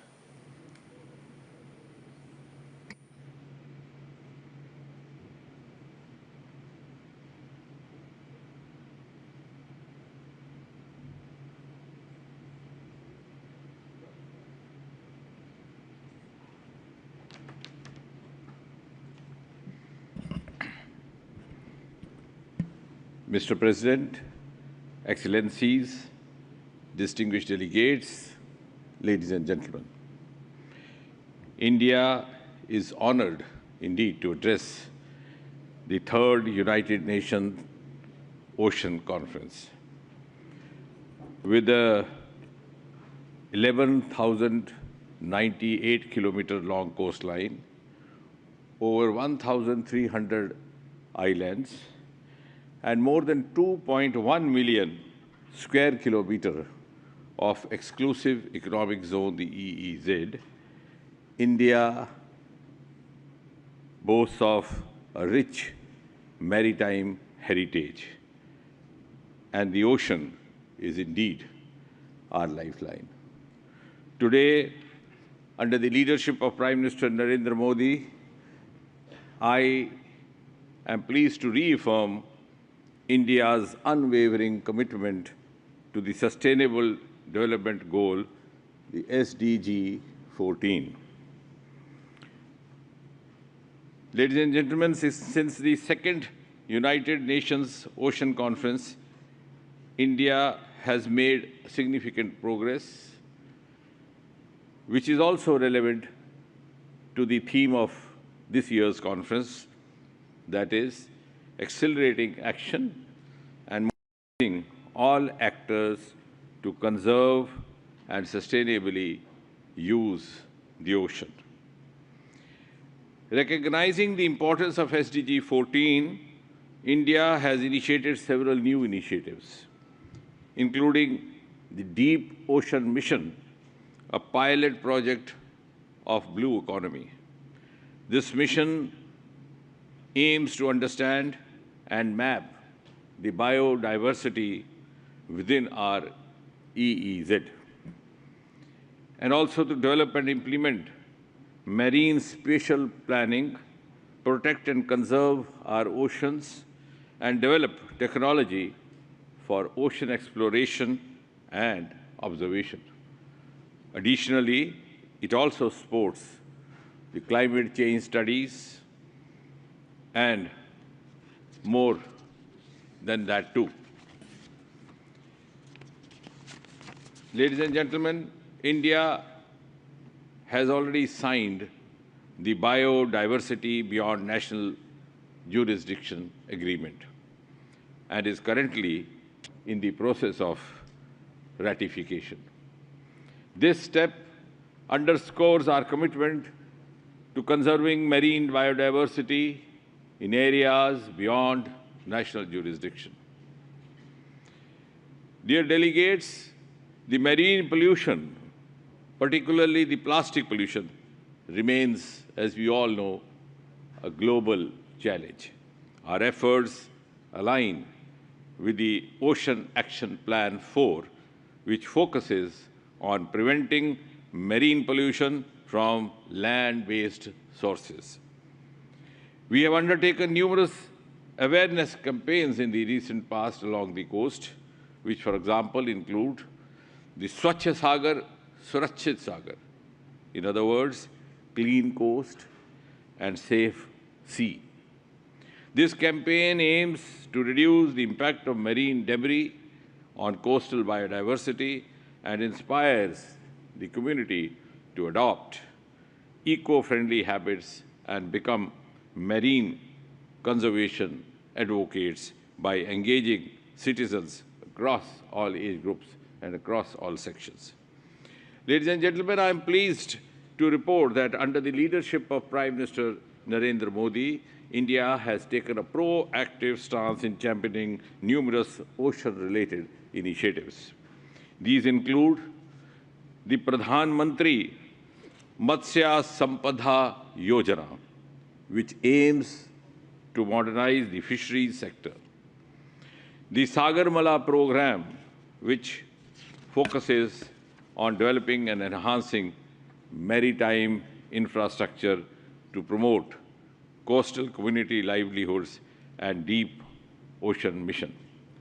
Furthermore, we have established state-of-the-art ocean information services which provide data, information, and services, including the multi-hazard early warning mechanisms for storm surges associated with tsunamis and cyclones, freak waves, and also the rising sea levels, not only to our country, but also for the entire region and beyond. Ladies and gentlemen, I am pleased to share with you that focusing on the sustainable development and ocean governance, India proposes the following strategic initiatives to ensure clean and healthy oceans.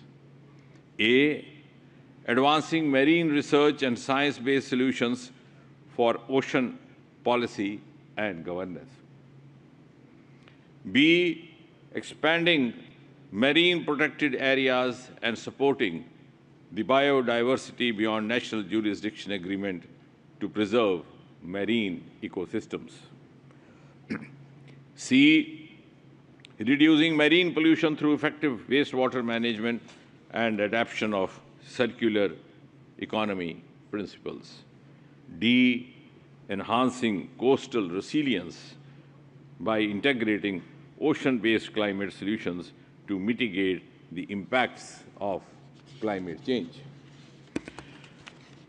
E, promoting environment-friendly ocean renewable energy sources. And F, empowering communities by incorporating indigenous knowledge and integrating coastal communities into policy frameworks, ensuring inclusive and equitable ocean governance. Ladies and gentlemen, India supports the Nice Ocean Action Plan, which prioritizes actionable outcomes, innovative financing, and inclusive partnerships to achieve the goal of SDG 14. India also stands ready to collaborate with all the stakeholders, including governments, including civil society, including private sector, and including the indigenous communities to build a sustainable, resilient, equitable ocean future for the mankind. You would agree with me that the ocean is our shared heritage, ladies and gentlemen, and India's progress reflects our steadfast commitment to advancing SDG 14. I, on behalf of India, express our deepest gratitude to the Presidents of France and the President of Costa Rica for their visionary leadership in co-hosting UNOC3, and to all the distinguished dignitaries and high-level delegations in this room for their unwavering dedication to the cause of oceans. May I conclude with a call.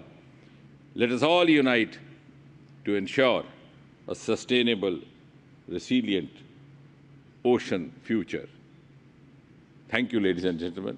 Thank you, Mr. President. Doy las gracias al Ministro de Ciencias de la Tierra de la India.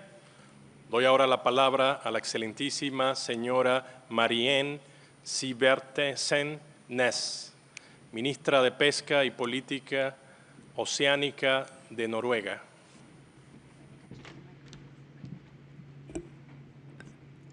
Excellencies, government representatives, distinguished guests, ladies and gentlemen. In a world that seems erratic and uncertain, it is more important than ever to double down on what we know for sure. One of those things is the importance of the ocean. It is vital for the global climate, food security, nutrition, and for the global economy. Norway is an ocean nation with a track record of responsible resource management and with strong investments in building a sustainable ocean economy. The science is clear. The ocean is taking a heavy toll from the human activity. Yet, it is not too late. We should let our optimism be the engine for action. Ocean knowledge is the foundation for sustainable ocean management and of the highest priority of Norway. I encourage all states to do the same. Norway is strongly committed to international cooperation in a broad range of ocean-related issues.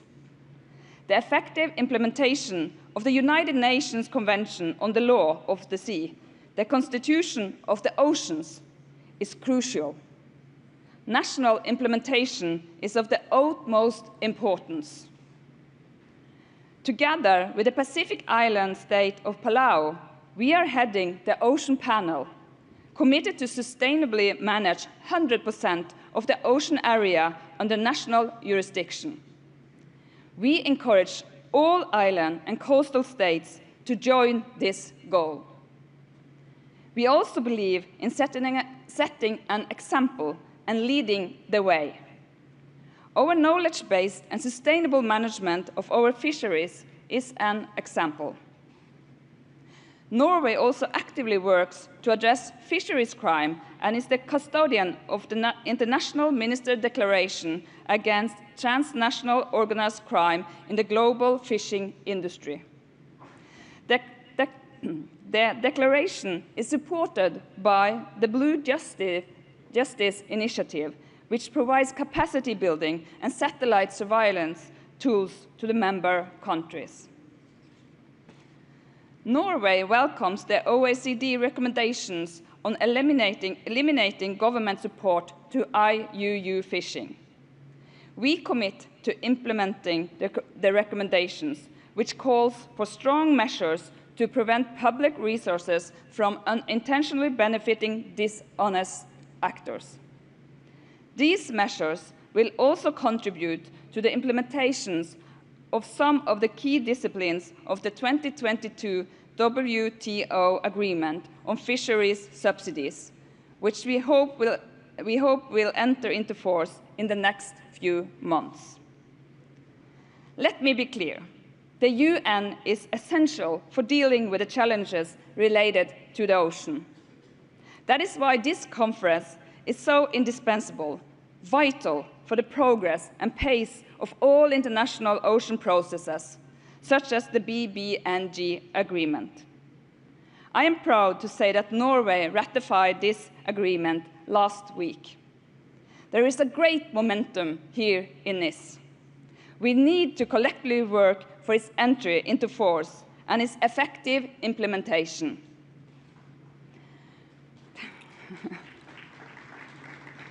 We are also heavily vested in the success of plastic pollution treaty negotiations. Concluding an effective plastic pollution treaty at the last negotiation session in August will be a win for multilateralism, the environment, and human health. As geopolitical and economic challenges loom, we must not step away from the long perspective. The ocean can bounce back, and it will if we let it. That is our job together. Thank you.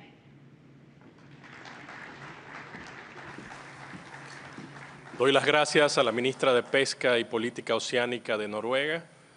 Doy ahora la palabra al excelentísimo señor Josef Novák, ministro de Recursos Naturales, Planificación Territorial de Eslovenia.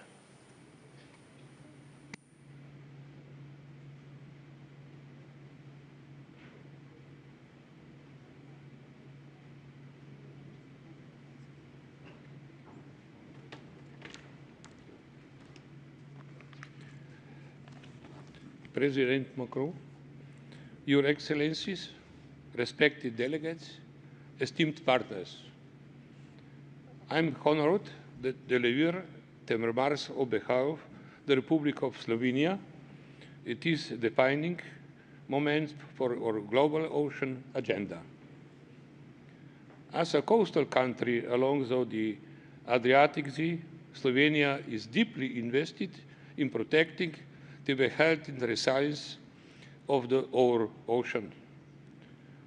We welcome the political declaration, Our Ocean, Our Future, Accelerating Action, and stand ready to translate its vision into implementation.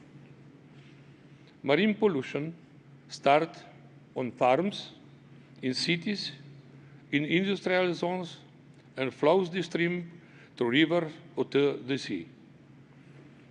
This reality demands a systematic, integrated approach. Taking care of water areas, stopping pollution, and using land wisely must play a key part of our plans. To this end, we stress the importance in making the source to sea approach a regular part of how to manage and protect fresh water in the ocean ecosystem together. Slovenia is proud to have connected the program of 3 regional conventions in Danube Commission and the Black Sea Commission and the Barcelona Convention, at the aim in reducing the burden in the large marine ecosystem and monitoring its condition. Slovenia has also developed a robust national legal and strategic framework to combat marine pollution, followed by several innovative projects, such the modernization in the wastewater treatment system across the coast region, reducing runoff and the Adriatic Sea. To turn commitments into action, we firmly support quick ratification and implementation of the BBNG agreement, expansion of marine protect areas, and adoption of legally binding global treaty and the plastic pollution in every stage.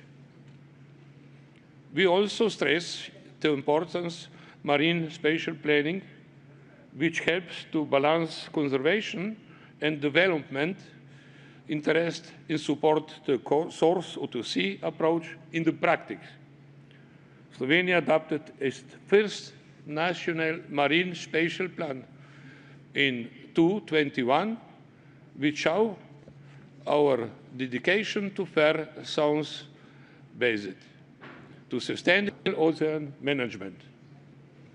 Your Excellencies, let our charts export translate into real, visible instruments in our rivers, lake, in underground water, in our coastal ecosystem, and across the blue heart of our planet, the ocean. Thank you.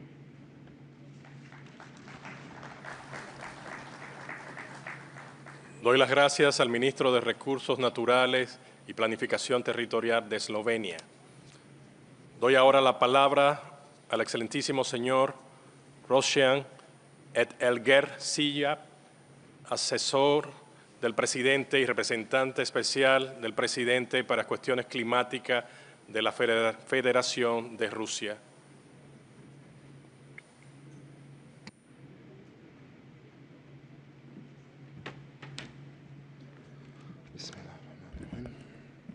Уважаемый господин председатель, уважаемые главы делегаций, коллеги.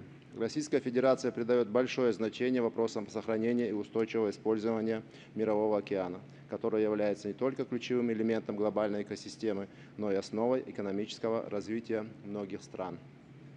В этом контексте Конвенция ООН по морскому праву 1982 года остается фундаментальным международным договором, обеспечивающим правовую стабильность и баланс интересов всех государств.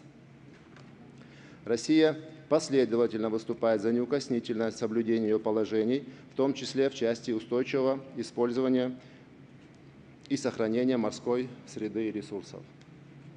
Сегодня перед мировым сообществом стоят серьезные вызовы: загрязнение морей, сокращение биоразнообразия, незаконный промысел и последствия изменения климата. Особую озабоченность вызывает защита морского биоразнообразия за пределами национальных юрисдикций, что особенно актуально для развивающихся государств, в том числе малых островных. Однако любые новые международные инициативы в этой сфере должны сохранять справедливый баланс между сохранением морского биоразнообразия и правомерным устойчивым использованием на основе норм международного права. В части создания морских охраняемых районов не должно приводить к необоснованным В частности, создание морских охраняемых районов не должно приводить к необоснованным ограничениям свободы судоходства, рыболовства и других видов деятельности, гарантированных Конвенцией 1982 года. Стоит отметить, что Российская Федерация в рамках межправительственного переговорного комитета активно участвует в разработке международного соглашения в области борьбы с загрязнением окружающей среды, в том числе пластиковым мусором. Считаем, что приоритетом должно быть не запрещение пластика как такового, а развитие инфраструктуры и предоставление доступа к технологиям для его переработки и утилизации, особенно в странах с ограниченными возможностями.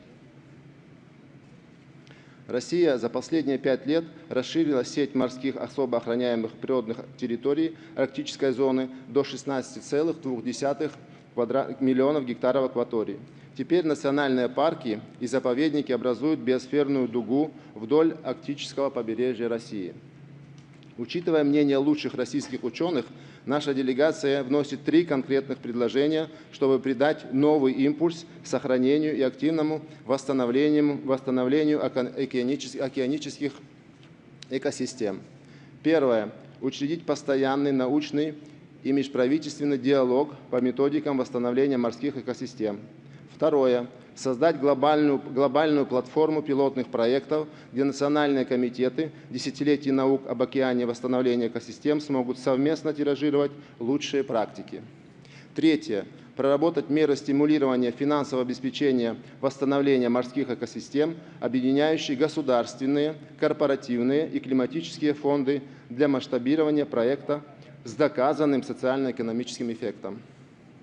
Российская делегация готова к конструктивному диалогу по всем аспектам устойчивого управления океанами. Благодарю за внимание.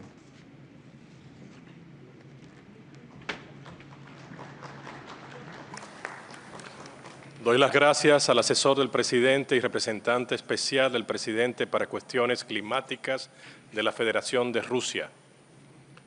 Doy ahora la palabra a la excelentísima señora Alicia Bárcena Ibarra, ministra de Medio Ambiente y Recursos Naturales de México.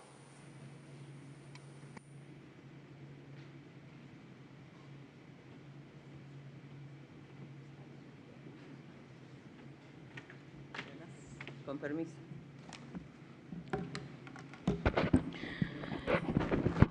Distinguidos delegados y delegadas, es un honor para mí representar al Gobierno de México, a nuestra presidenta, la doctora Claudia Sheinbaum, en esta tercera conferencia de las Naciones Unidas sobre Océanos. Reciban su saludo fraternal. Agradezco al Gobierno de Francia y de Costa Rica por la organización de este encuentro. Bajo el liderazgo de la doctora Claudia Sheinbaum, nuestro país está profundamente comprometido con una noción básica pero trascendental. El bienestar humano no puede existir sin un medio ambiente sano. Y porque ya no vivimos una época de cambios, vivimos un verdadero cambio de época, una emergencia global que requiere una profunda transformación estructural del sistema económico y social, una revolución de las conciencias. México implementa una política ecológica y ambiental humanista que estamos impulsando y porque la preservación de ecosistemas tan vitales como el océano es fundamental, porque está sometido a amenazas excepcionales como el cambio climático, la contaminación, la acidificación, la pesca desmedida y la falta de recursos para su cuidado. Por eso, nosotros como México a veces reflexionamos, estamos buscando llegar a Marte y todavía no acabamos de entender nuestros océanos. Y por eso ante esta coyuntura presento lo que nuestro país quiere lograr, generar acciones transformadoras y brindar soluciones sustentables para los océanos y para sus comunidades costeras y marinas. Nuestra nación 17 de sus 32 estados costeros, 62% de la superficie nacional es marina y tenemos casi 12,000 kilómetros de costa habitados por miles de especies y al menos 21 millones de personas. Por eso nosotros estamos muy comprometidos con el Tratado sobre la Conservación y el Uso Sostenible de la Biodiversidad Marina de Zonas fuera de la jurisdicción nacional, el BBNJ, que ya se encuentra en el Senado para su ratificación. Los litorales mexicanos, además, son ventanas tanto al Océano Pacífico como al Atlántico, a través del Golfo de México y a través del Golfo de California. Somos responsables del hermoso Mar Caribe, de un fragmento y también de ese acuario del mundo, como lo denominó Jacques Cousteau. Reconocemos que esta riqueza ecosistémica se ha visto afectada por un modelo extractivista que por décadas ha pasado por alto los límites ecológicos, ignorando que los recursos naturales son finitos y permitiendo el usufructo con una responsabilidad muy frágil. Hemos rebasado 6 de los 9 límites naturales. Por eso hemos asumido una serie de compromisos que me permito destacar. En primer lugar, la palabra clave de este Gobierno es restauración ambiental. Es fundamental recuperar ecosistemas y especies y por eso, bajo este enfoque, estamos recuperando y reforestando 100,000 hectáreas de bosques y selvas, 18,000 hectáreas de manglares, porque son los manglares el lugar donde habitan las pesquerías y donde se almacenan al menos en 1 hectárea de manglar maduro 3,750 toneladas de carbono. Por ello, los manglares son para nosotros fundamentales y estamos logrando corredores de manglares y otros ecosistemas de carbono azul como los bosques de macroalgas.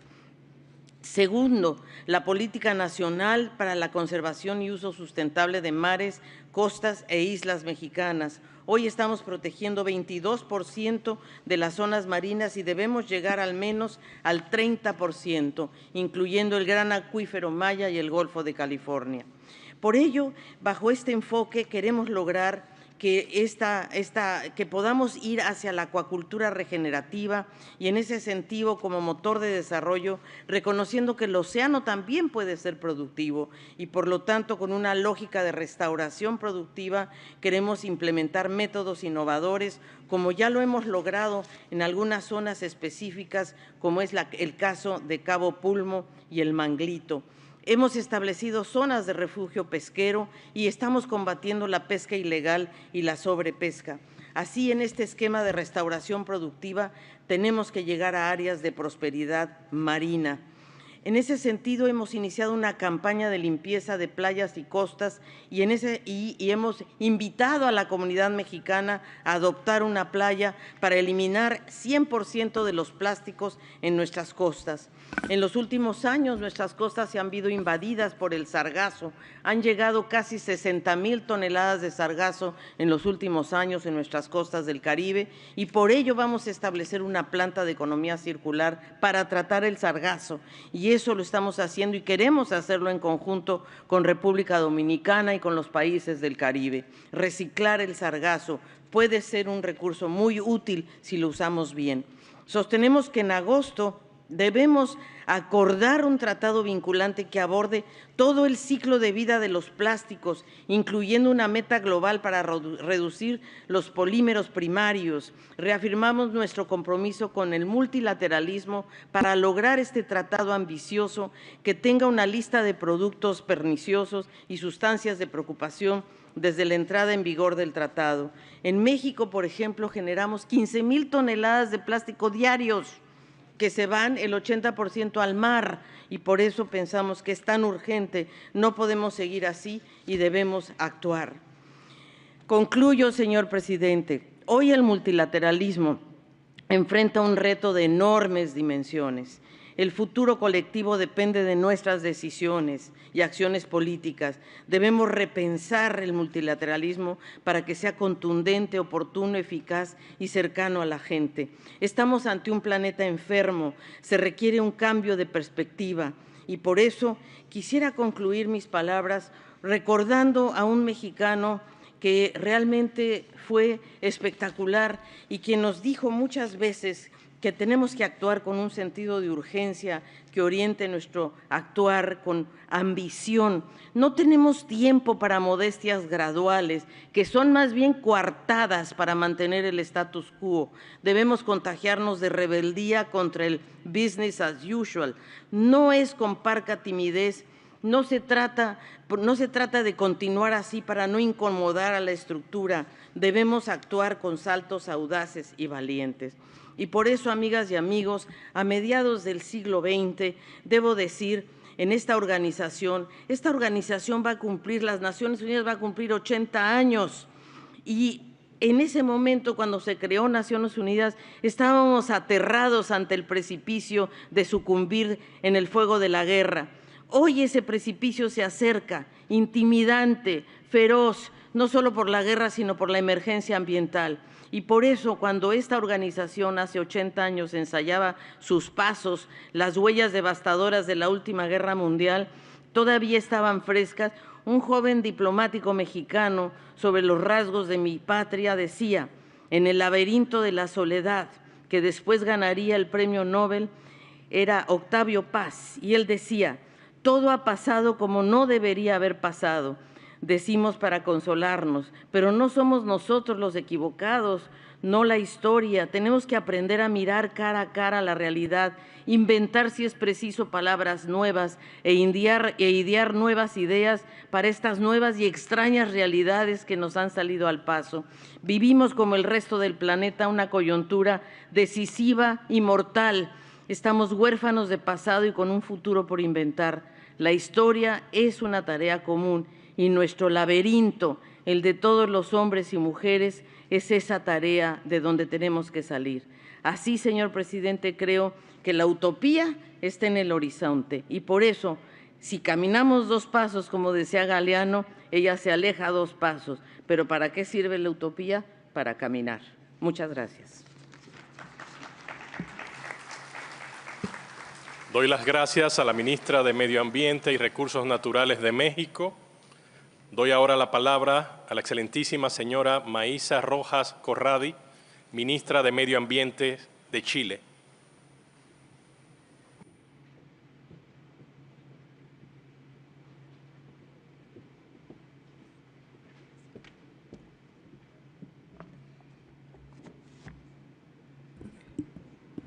Señor presidente, quisiera en primer lugar expresar en nombre de Chile los más sinceros agradecimientos a los gobiernos de Francia y Costa Rica por la organización de esta tercera conferencia de los océanos.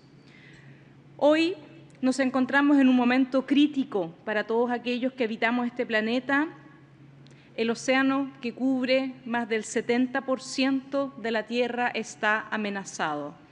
Debemos, por lo tanto, aunar esfuerzos para movilizar recursos e implementar soluciones efectivas, eficientes y realistas para protegerlo.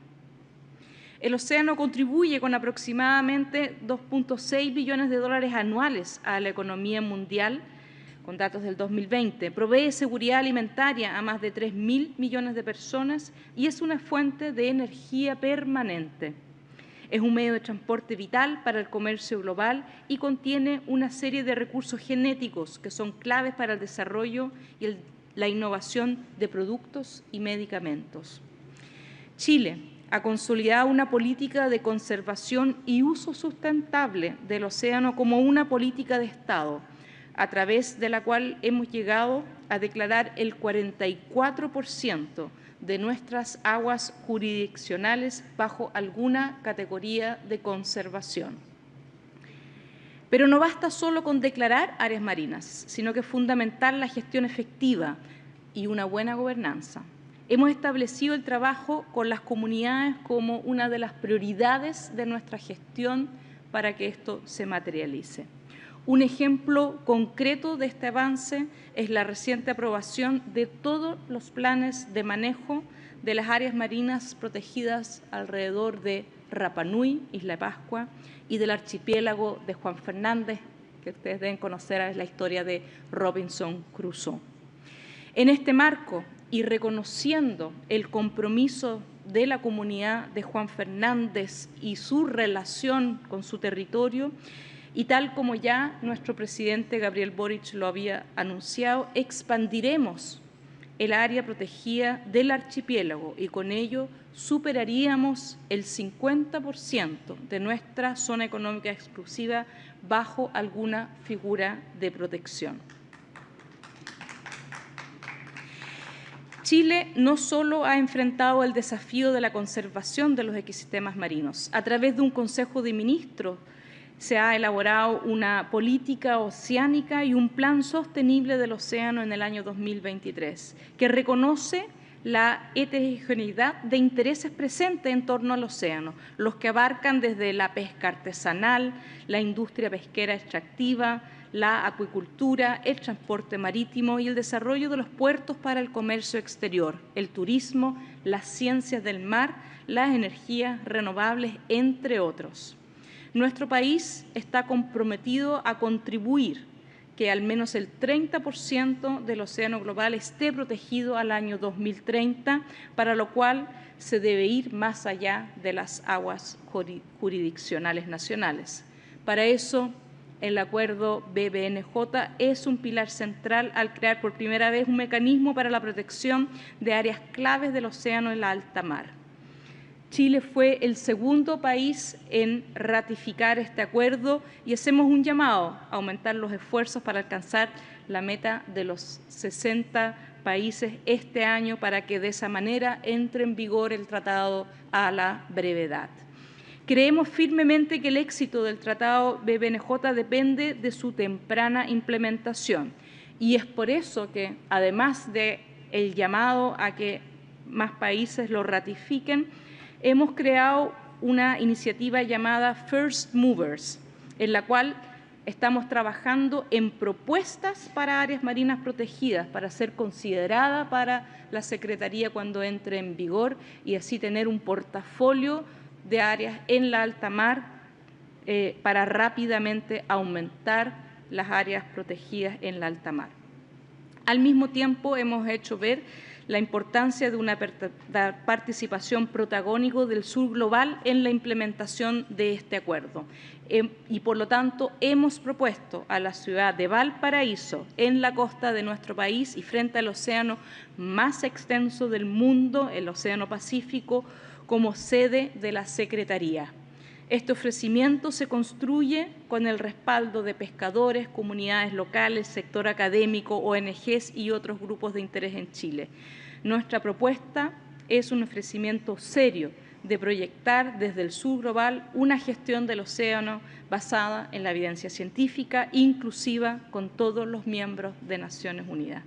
Por otra parte, desde Chile queremos expresar nuestra preocupación por la situación en el marco de la Autoridad Internacional de los Fondos Marinos. Hacemos un llamado a una pausa precautoria que permita evaluar adecuadamente los impactos ambientales antes de autorizar cualquier actividad de explotación minera en los fondos marinos. Proponemos seguir trabajando para aumentar el conocimiento científico y desarrollar una normativa internacional que permita garantizar la protección del medio ambiente marino, el reparto justo de los beneficios y un sistema eficiente de compensaciones, según lo establece la Convención de Naciones Unidas sobre los Derechos del Mar. Quisiera concluir destacando que en nuestro país, junto a la República de Corea, ambos con una importante vocación oceánica, hemos expresado nuestro interés por asumir como copresidentes de la 1.4 en el año 2028. Ambos países expresando distintos hemisferios y cultura, pero unidos en una mirada sostenible, queremos liderar el trabajo necesario para cumplir con nuestras metas para el océano, en especial para asegurar la buena salud del océano en el largo plazo. Muchas gracias. Doy las gracias a la ministra de Medio Ambiente de Chile. Doy ahora la palabra al excelentísimo señor Mohamed Salem Ol-Merzouk, ministro de Relaciones Exteriores, Cooperación Africana y Mauritanos en el extranjero.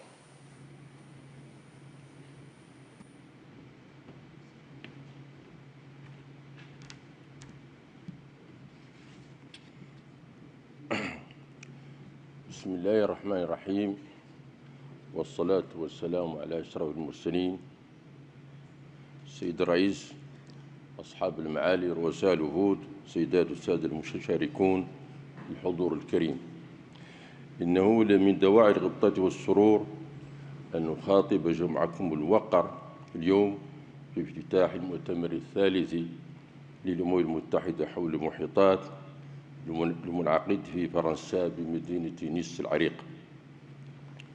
وفي مستهل كلمتي يشرفني أن أنقل إليكم أطيب التحيات صاحب الفخامة سيد محمد الشيخ الغزواني رئيس الجمهورية الإسلامية الموريتانية والتمنيات الصادقة بنجاح أعمال هذا المؤتمر الهام، ولولا التزامات طارئة على جدول أعماله لكان حريصاً على المشاركة شخصياً في هذا الحدث بالغ الأهمية.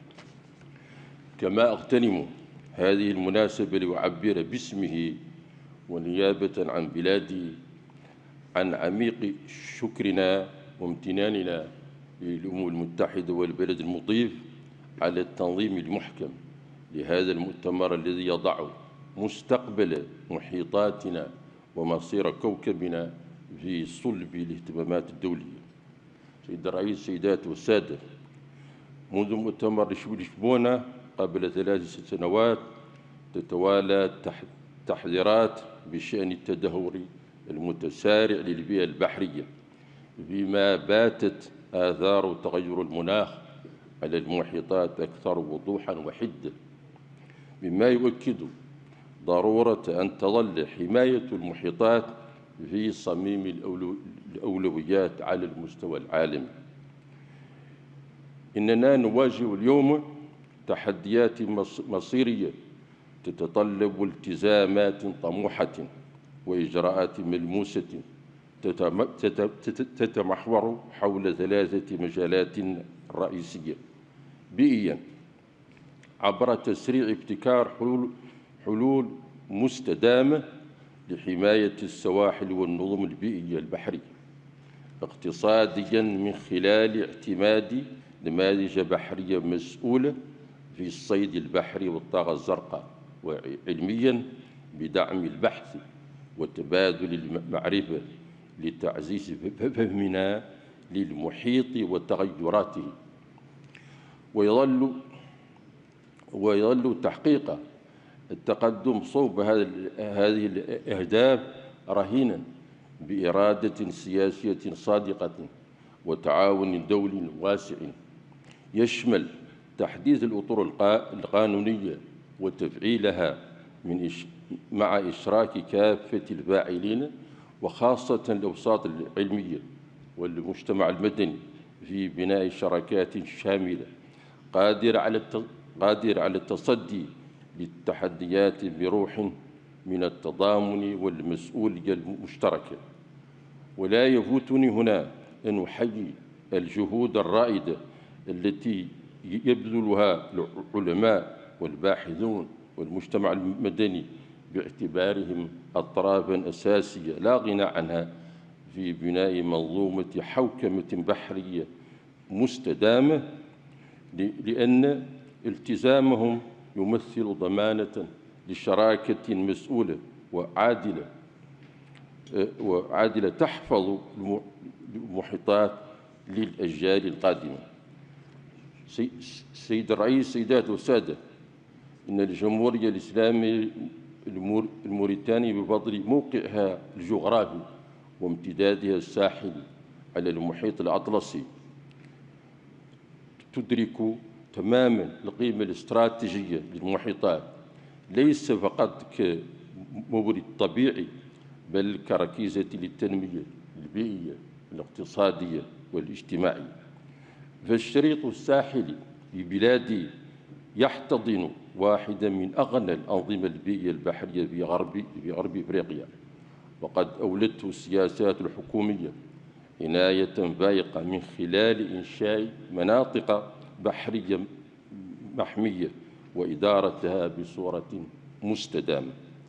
غير أن بلادنا شأنها شأن العديد من الدول الساحلية تواجه تحديات متزايدة ناجمة عن تغير المناخ، من بينها الارتفاع التدريجي لمستوى سطح البحر، لاستغلال مفرط الموارد السمكية، تحمض المحيطات، تدهور النظم البيئية، وتآكل السواحل.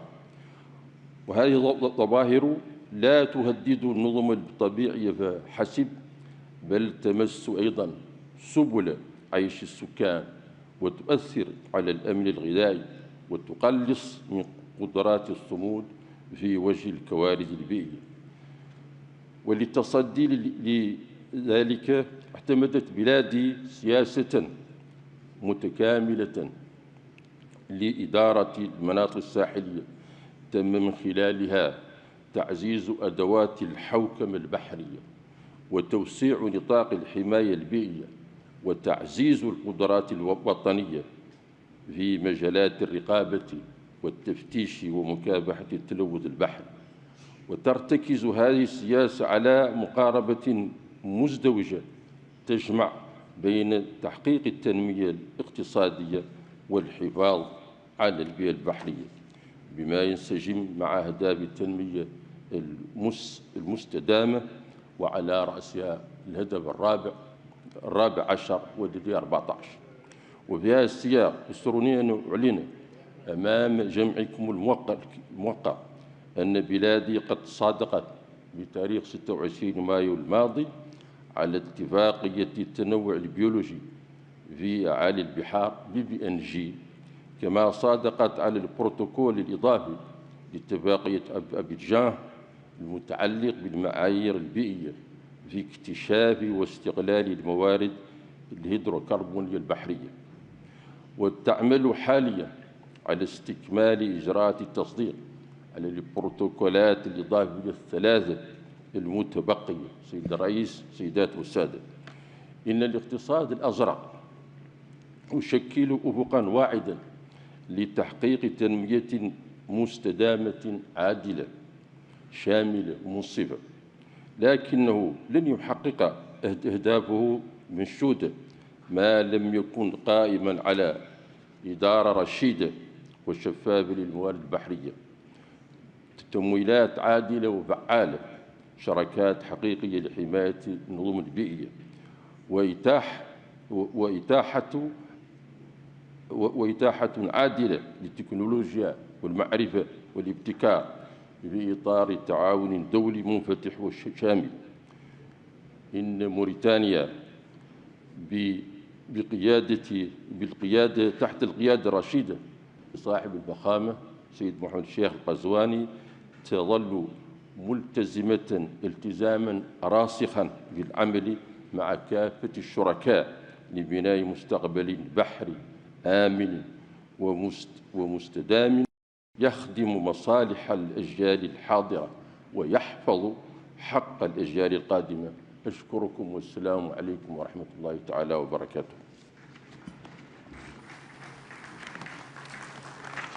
Doy las gracias al ministro de Relaciones Exteriores, Cooperación Africana y Mauritanos en el Exterior de Mauritania. Doy ahora la palabra al excelentísimo señor Ahmed Chiyam, ministro de Pesca y Recursos Oceánicos de Maldivas.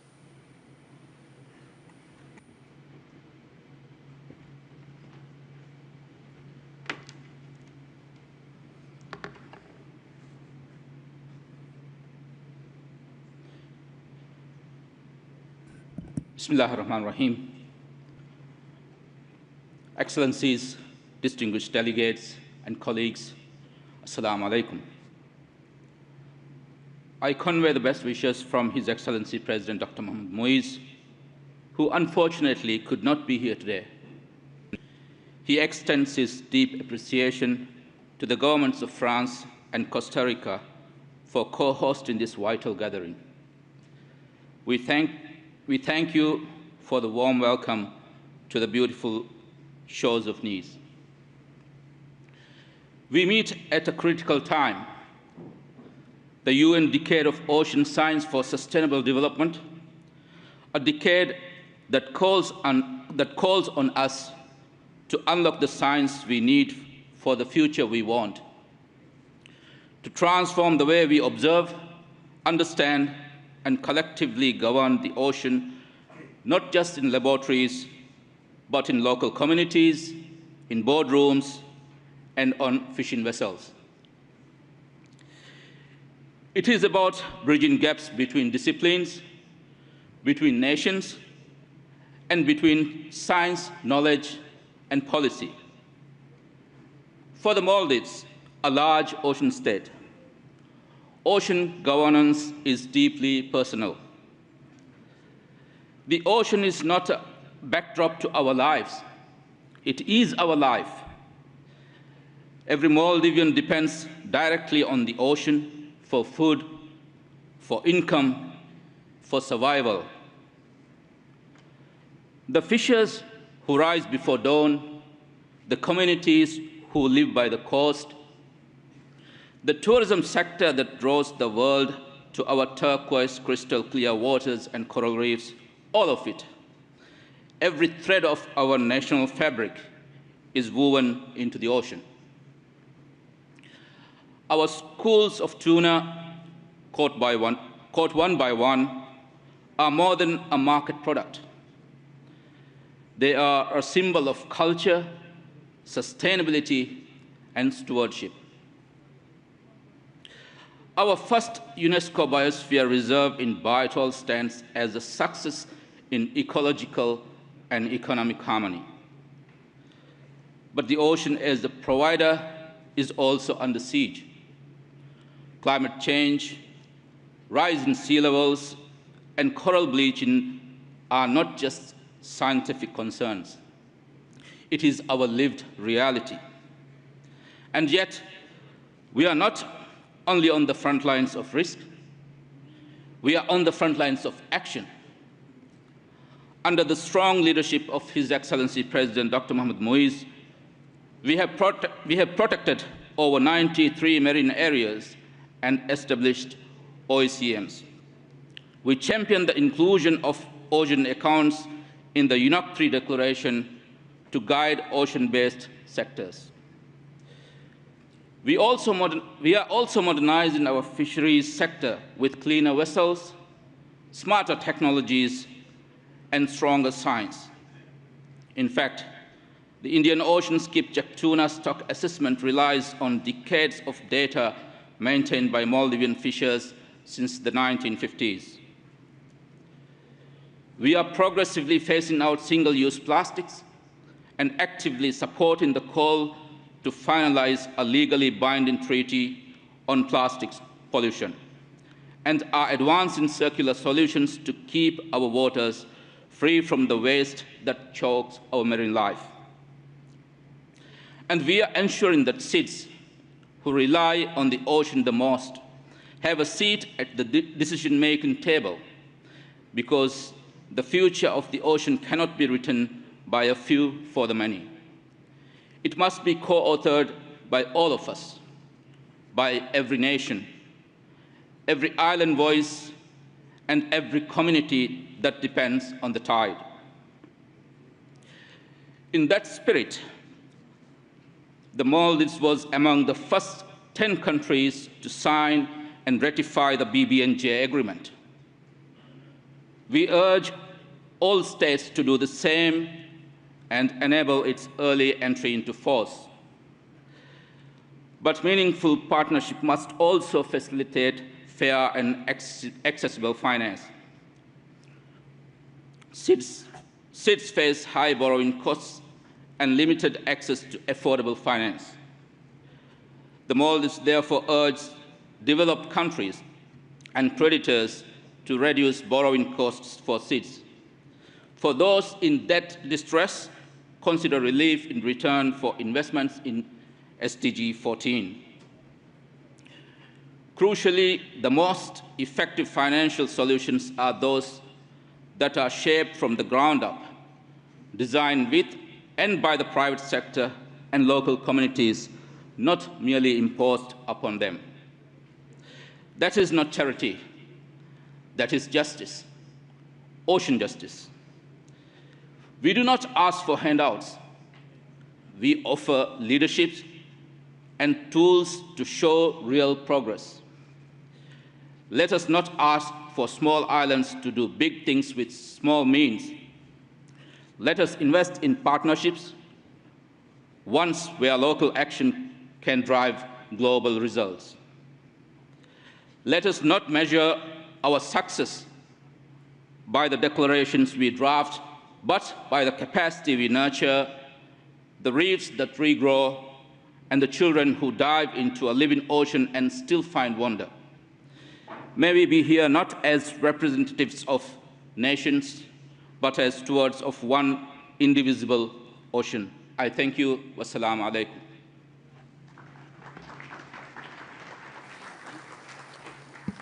Doy las gracias al ministro de Pesca y Recursos Oceánicos de Maldivas. Doy ahora la palabra al excelentísimo señor Jean-Noël Barrot, ministro de Europa y de Relaciones Exteriores de Francia.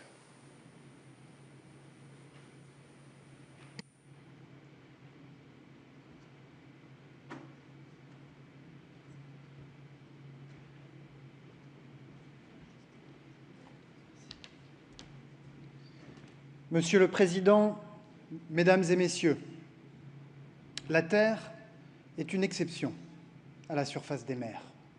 Oui, notre planète est un océan. Nous avons essayé de le diviser artificiellement. Nous avons cru pouvoir nous l'approprier. Nous nous sommes comportés comme des maîtres et des possesseurs. Mais tout cela en vain, car l'océan est un et indivisible. Et comme le poumon qui oxygène le cœur, l'océan est indétachable de la vie terrestre. Il unit les peuples. Universelle est son origine, universelle et sa destination.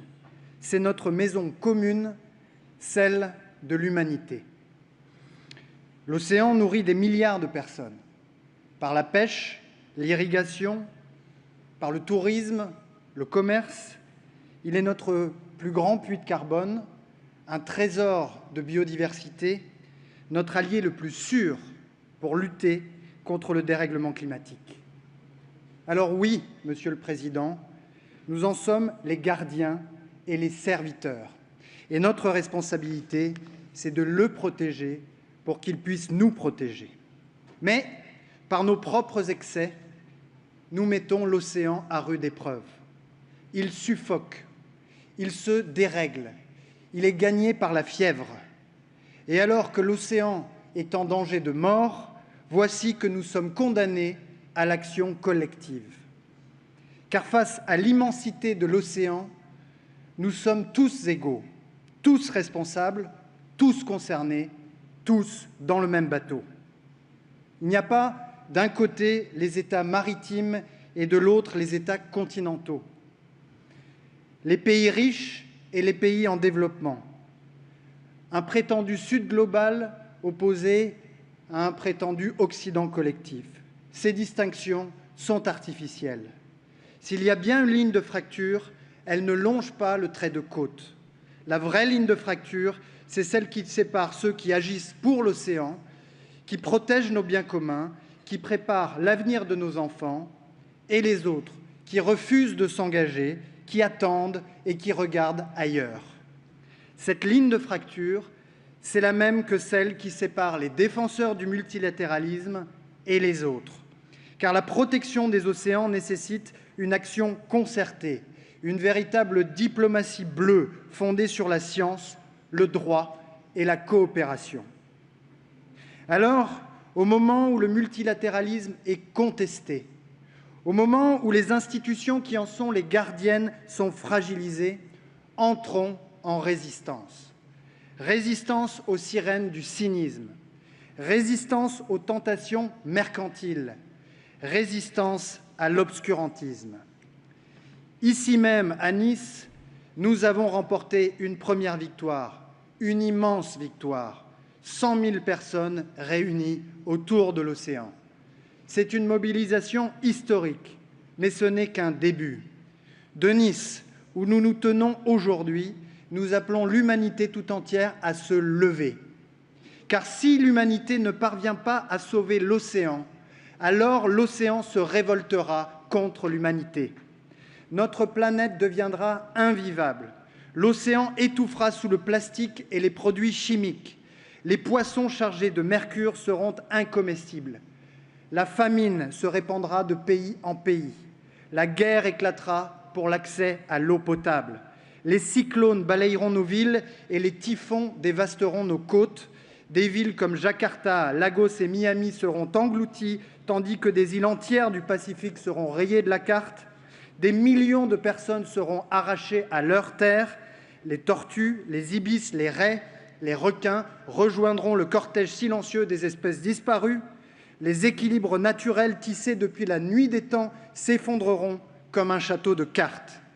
Continuer d'abîmer l'océan, c'est scier la branche sur laquelle nous sommes assis, c'est perdre une part essentielle de notre humanité. Voilà pourquoi il est urgent d'agir. Et c'est ce que nous faisons ici, lors de cette 3e conférence des Nations Unies sur l'océan, avec la protection des aires marines et de la haute mer. Et je veux, avec vous, saluer le dépôt par l'Indonésie, il y a quelques minutes, de son instrument de ratification du traité BBNJ.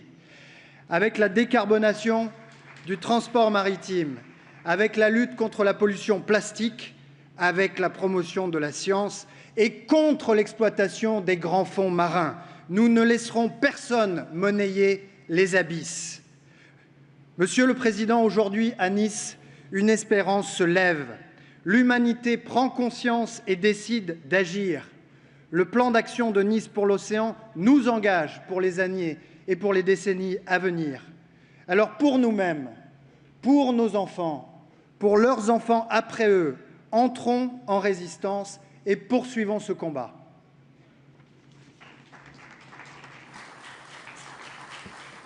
Doy las gracias al ministro para Europa y de Relaciones Exteriores de Francia. Doy ahora la palabra al excelentísimo señor Moussa Dramé, ministro de Pesca, Recursos Hídricos y Asuntos de la Asamblea Nacional de Gambia.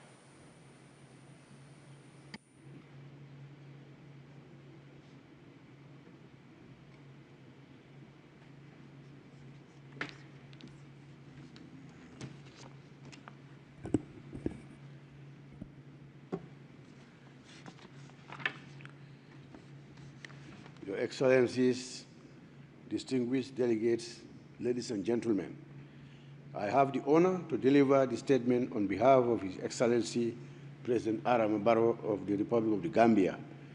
As a small, low-lying coastal state, the Gambia's economy, culture, and identity are intrinsically tied to the ocean.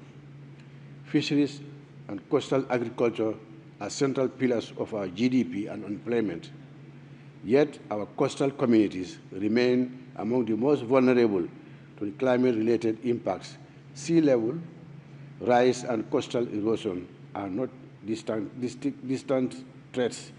They are already displacing communities, damaging infrastructure, and undermining the sustainability of our blue economy. The ocean is in crisis. Marine pollution, ocean acidification, rising temperatures, illegal fishing, and biodiversity loss have pushed vital ecosystems to the brink of collapse. Our fisheries and water resources are threatened by the increase in marine pollution, including microplastics and global warming. For the Gambia, these are daily lived realities experienced by our fishers, our farmers, and our families. Through targeted policies, community involvement, and partnerships, the Gambia has restored around 340 square kilometers of forest, wetlands, rivers, and coasts, which make up nearly 3% of its territory. Our Navy is intensifying efforts against illegal fishing, while community initiatives like mangrove restoration and sustainable agriculture support environmental recovery and livelihoods. We have adopted national fisheries policy that bans the single use of plastic and monofilament nets. We are also committed to establishing a marine protected area to conserve marine biodiversity, sustain fisheries, and enhance coastal resilience, contributing to global marine conservation and climate adaptation goals. Furthermore, the Gambia continues to demonstrate national and international commitments. We are reviewing our fisheries legislation to better protect spawning and nursery grounds and have adopted a national fisheries policy that embraces an ecosystem approach, promotes scientific research, and incorporates international legal instruments. Our National Environment Management Act and Fisheries Act provide the legal basis for sustainable resource management, while policies like the Integrated Coastal Zone Management Plan and Marine Protected Area Policy balance ecological protection with economic development. Distinguished delegates, this conference must go beyond declaration. For the Gambia, this is a fight for survival. Therefore, it must serve as a launchpad for tangible action driven by science, innovation, and financing to manage our oceans effectively and inclusively. The Gambia calls for strong African leadership in advancing ocean governance, recognizing its critical issue for our region. We underscore the need for renewed global ambition and enhanced international cooperation. We urge developed countries to step up their effort in preserving the ocean, increased investment in ocean protection is vital to the counter-accelerating threats and their far-reaching impacts. Safeguarding the ocean is not only essential for the lives and livelihoods it supports, but also remains one of the most effective defenses against escalating environmental loss, its cascading consequences. Since the entry into force, the BBNJ agreement has become a vital tool for maintaining maritime peace and security, promoting sustainable ocean use, ensuring safe navigation, and protecting the marine environment. The Gambia reaffirms its commitment to ratifying this binding international instrument and aligning national policies with the objectives to support global efforts in safeguarding marine biodiversity beyond national jurisdiction and advancing a shared vision of healthy, resilient ocean. We stress the urgent need for developing countries, especially least developed countries, to access adequate financing for sustainable ocean environment,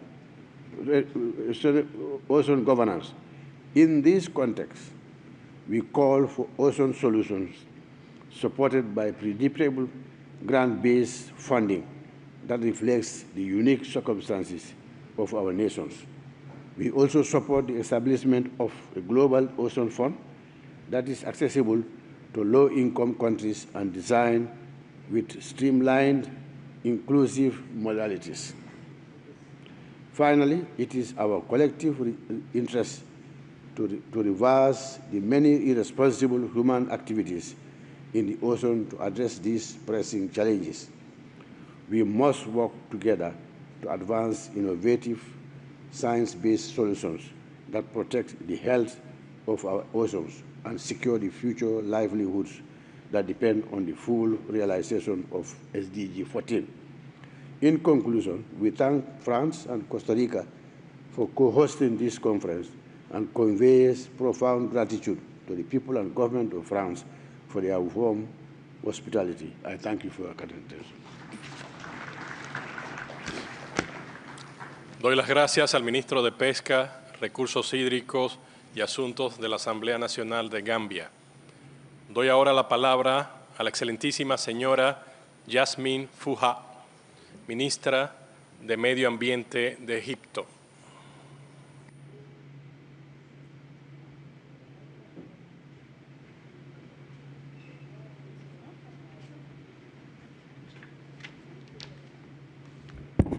بسم الله الرحمن الرحيم. السلام عليكم. Your Excellencies, heads of delegation, I'd like to start by conveying the greetings of His Excellency President Abdel Fattah el-Sisi for a successful deliberation in this conference, and regretting that he was not able to participate in person at a very timely manner to deal with our oceans. I'd like to express the thanks and appreciation to the government of France and Costa Rica for co-hosting the United Nations Conference in its third version in this beautiful city of Nice, as well as thanks to the United Nations for giving special attention to the topics of this conference. 2025 provided tangible evidence on the complexity of the challenges that we are all facing, from sea level rise as impact of climate change, loss of biodiversity, bleaching of coral reefs, extreme weather events, migration from one place to the other to communities due to the job loss, and above all, the plastic pollution, as well as pollutions within the sea. All this has effectively affected the coastal zone areas upon which we live. Egypt has been committed and will remain committed to multilateralism, especially the multilateral environmental process, and is taking more national efforts into that. To name some, building the nature-based solution for more than 70 kilometers along 5 governorates to protect the lives of our people that depend on the coastal area. Building and working on the extreme weather events plan that integrate everyone in that process. Rehabilitation of the northern lakes to ensure the fisheries for our local communities to ensure a sustainable livelihood process. Greening our ports, where East Port Said and Damietta was announced as the first green port, as well as greening the Suez Canal. Stopping fishing in the Red Sea to ensure a healthy ecosystem is being back to that vast sea with its natural resources. Today, on the occasion of the United Nations Conference on Oceans, we would like to make the following announcement. The Egyptian Cabinet of Ministers has issued the first decree in 2025 to implement the extended producer responsibility on the single-use plastic bag, a decree that will be effective on the 20th of June to ensure that we are taking very wise steps in order to face the plastic issues and plastic pollution before the upcoming INC 5.2. We have signed the BBNG agreement for the protection of the marine biodiversity beyond national jurisdiction. We will include biodiversity target in our upcoming NDC before COP30.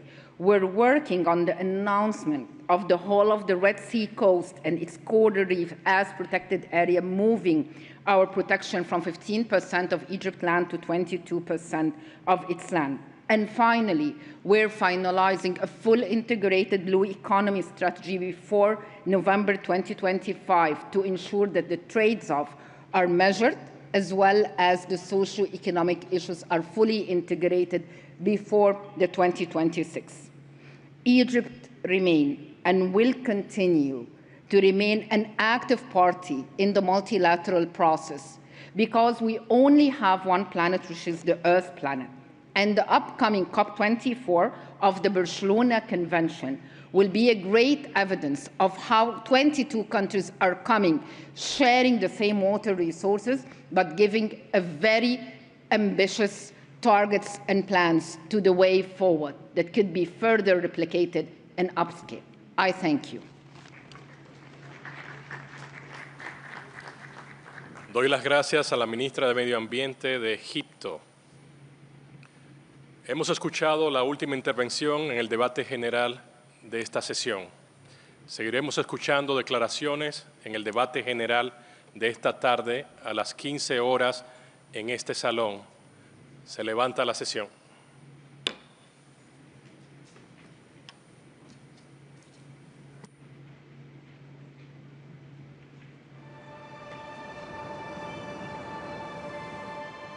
I grew up close to the sea and walked barefoot to school along the beach. From an early age, I felt the closeness of the ocean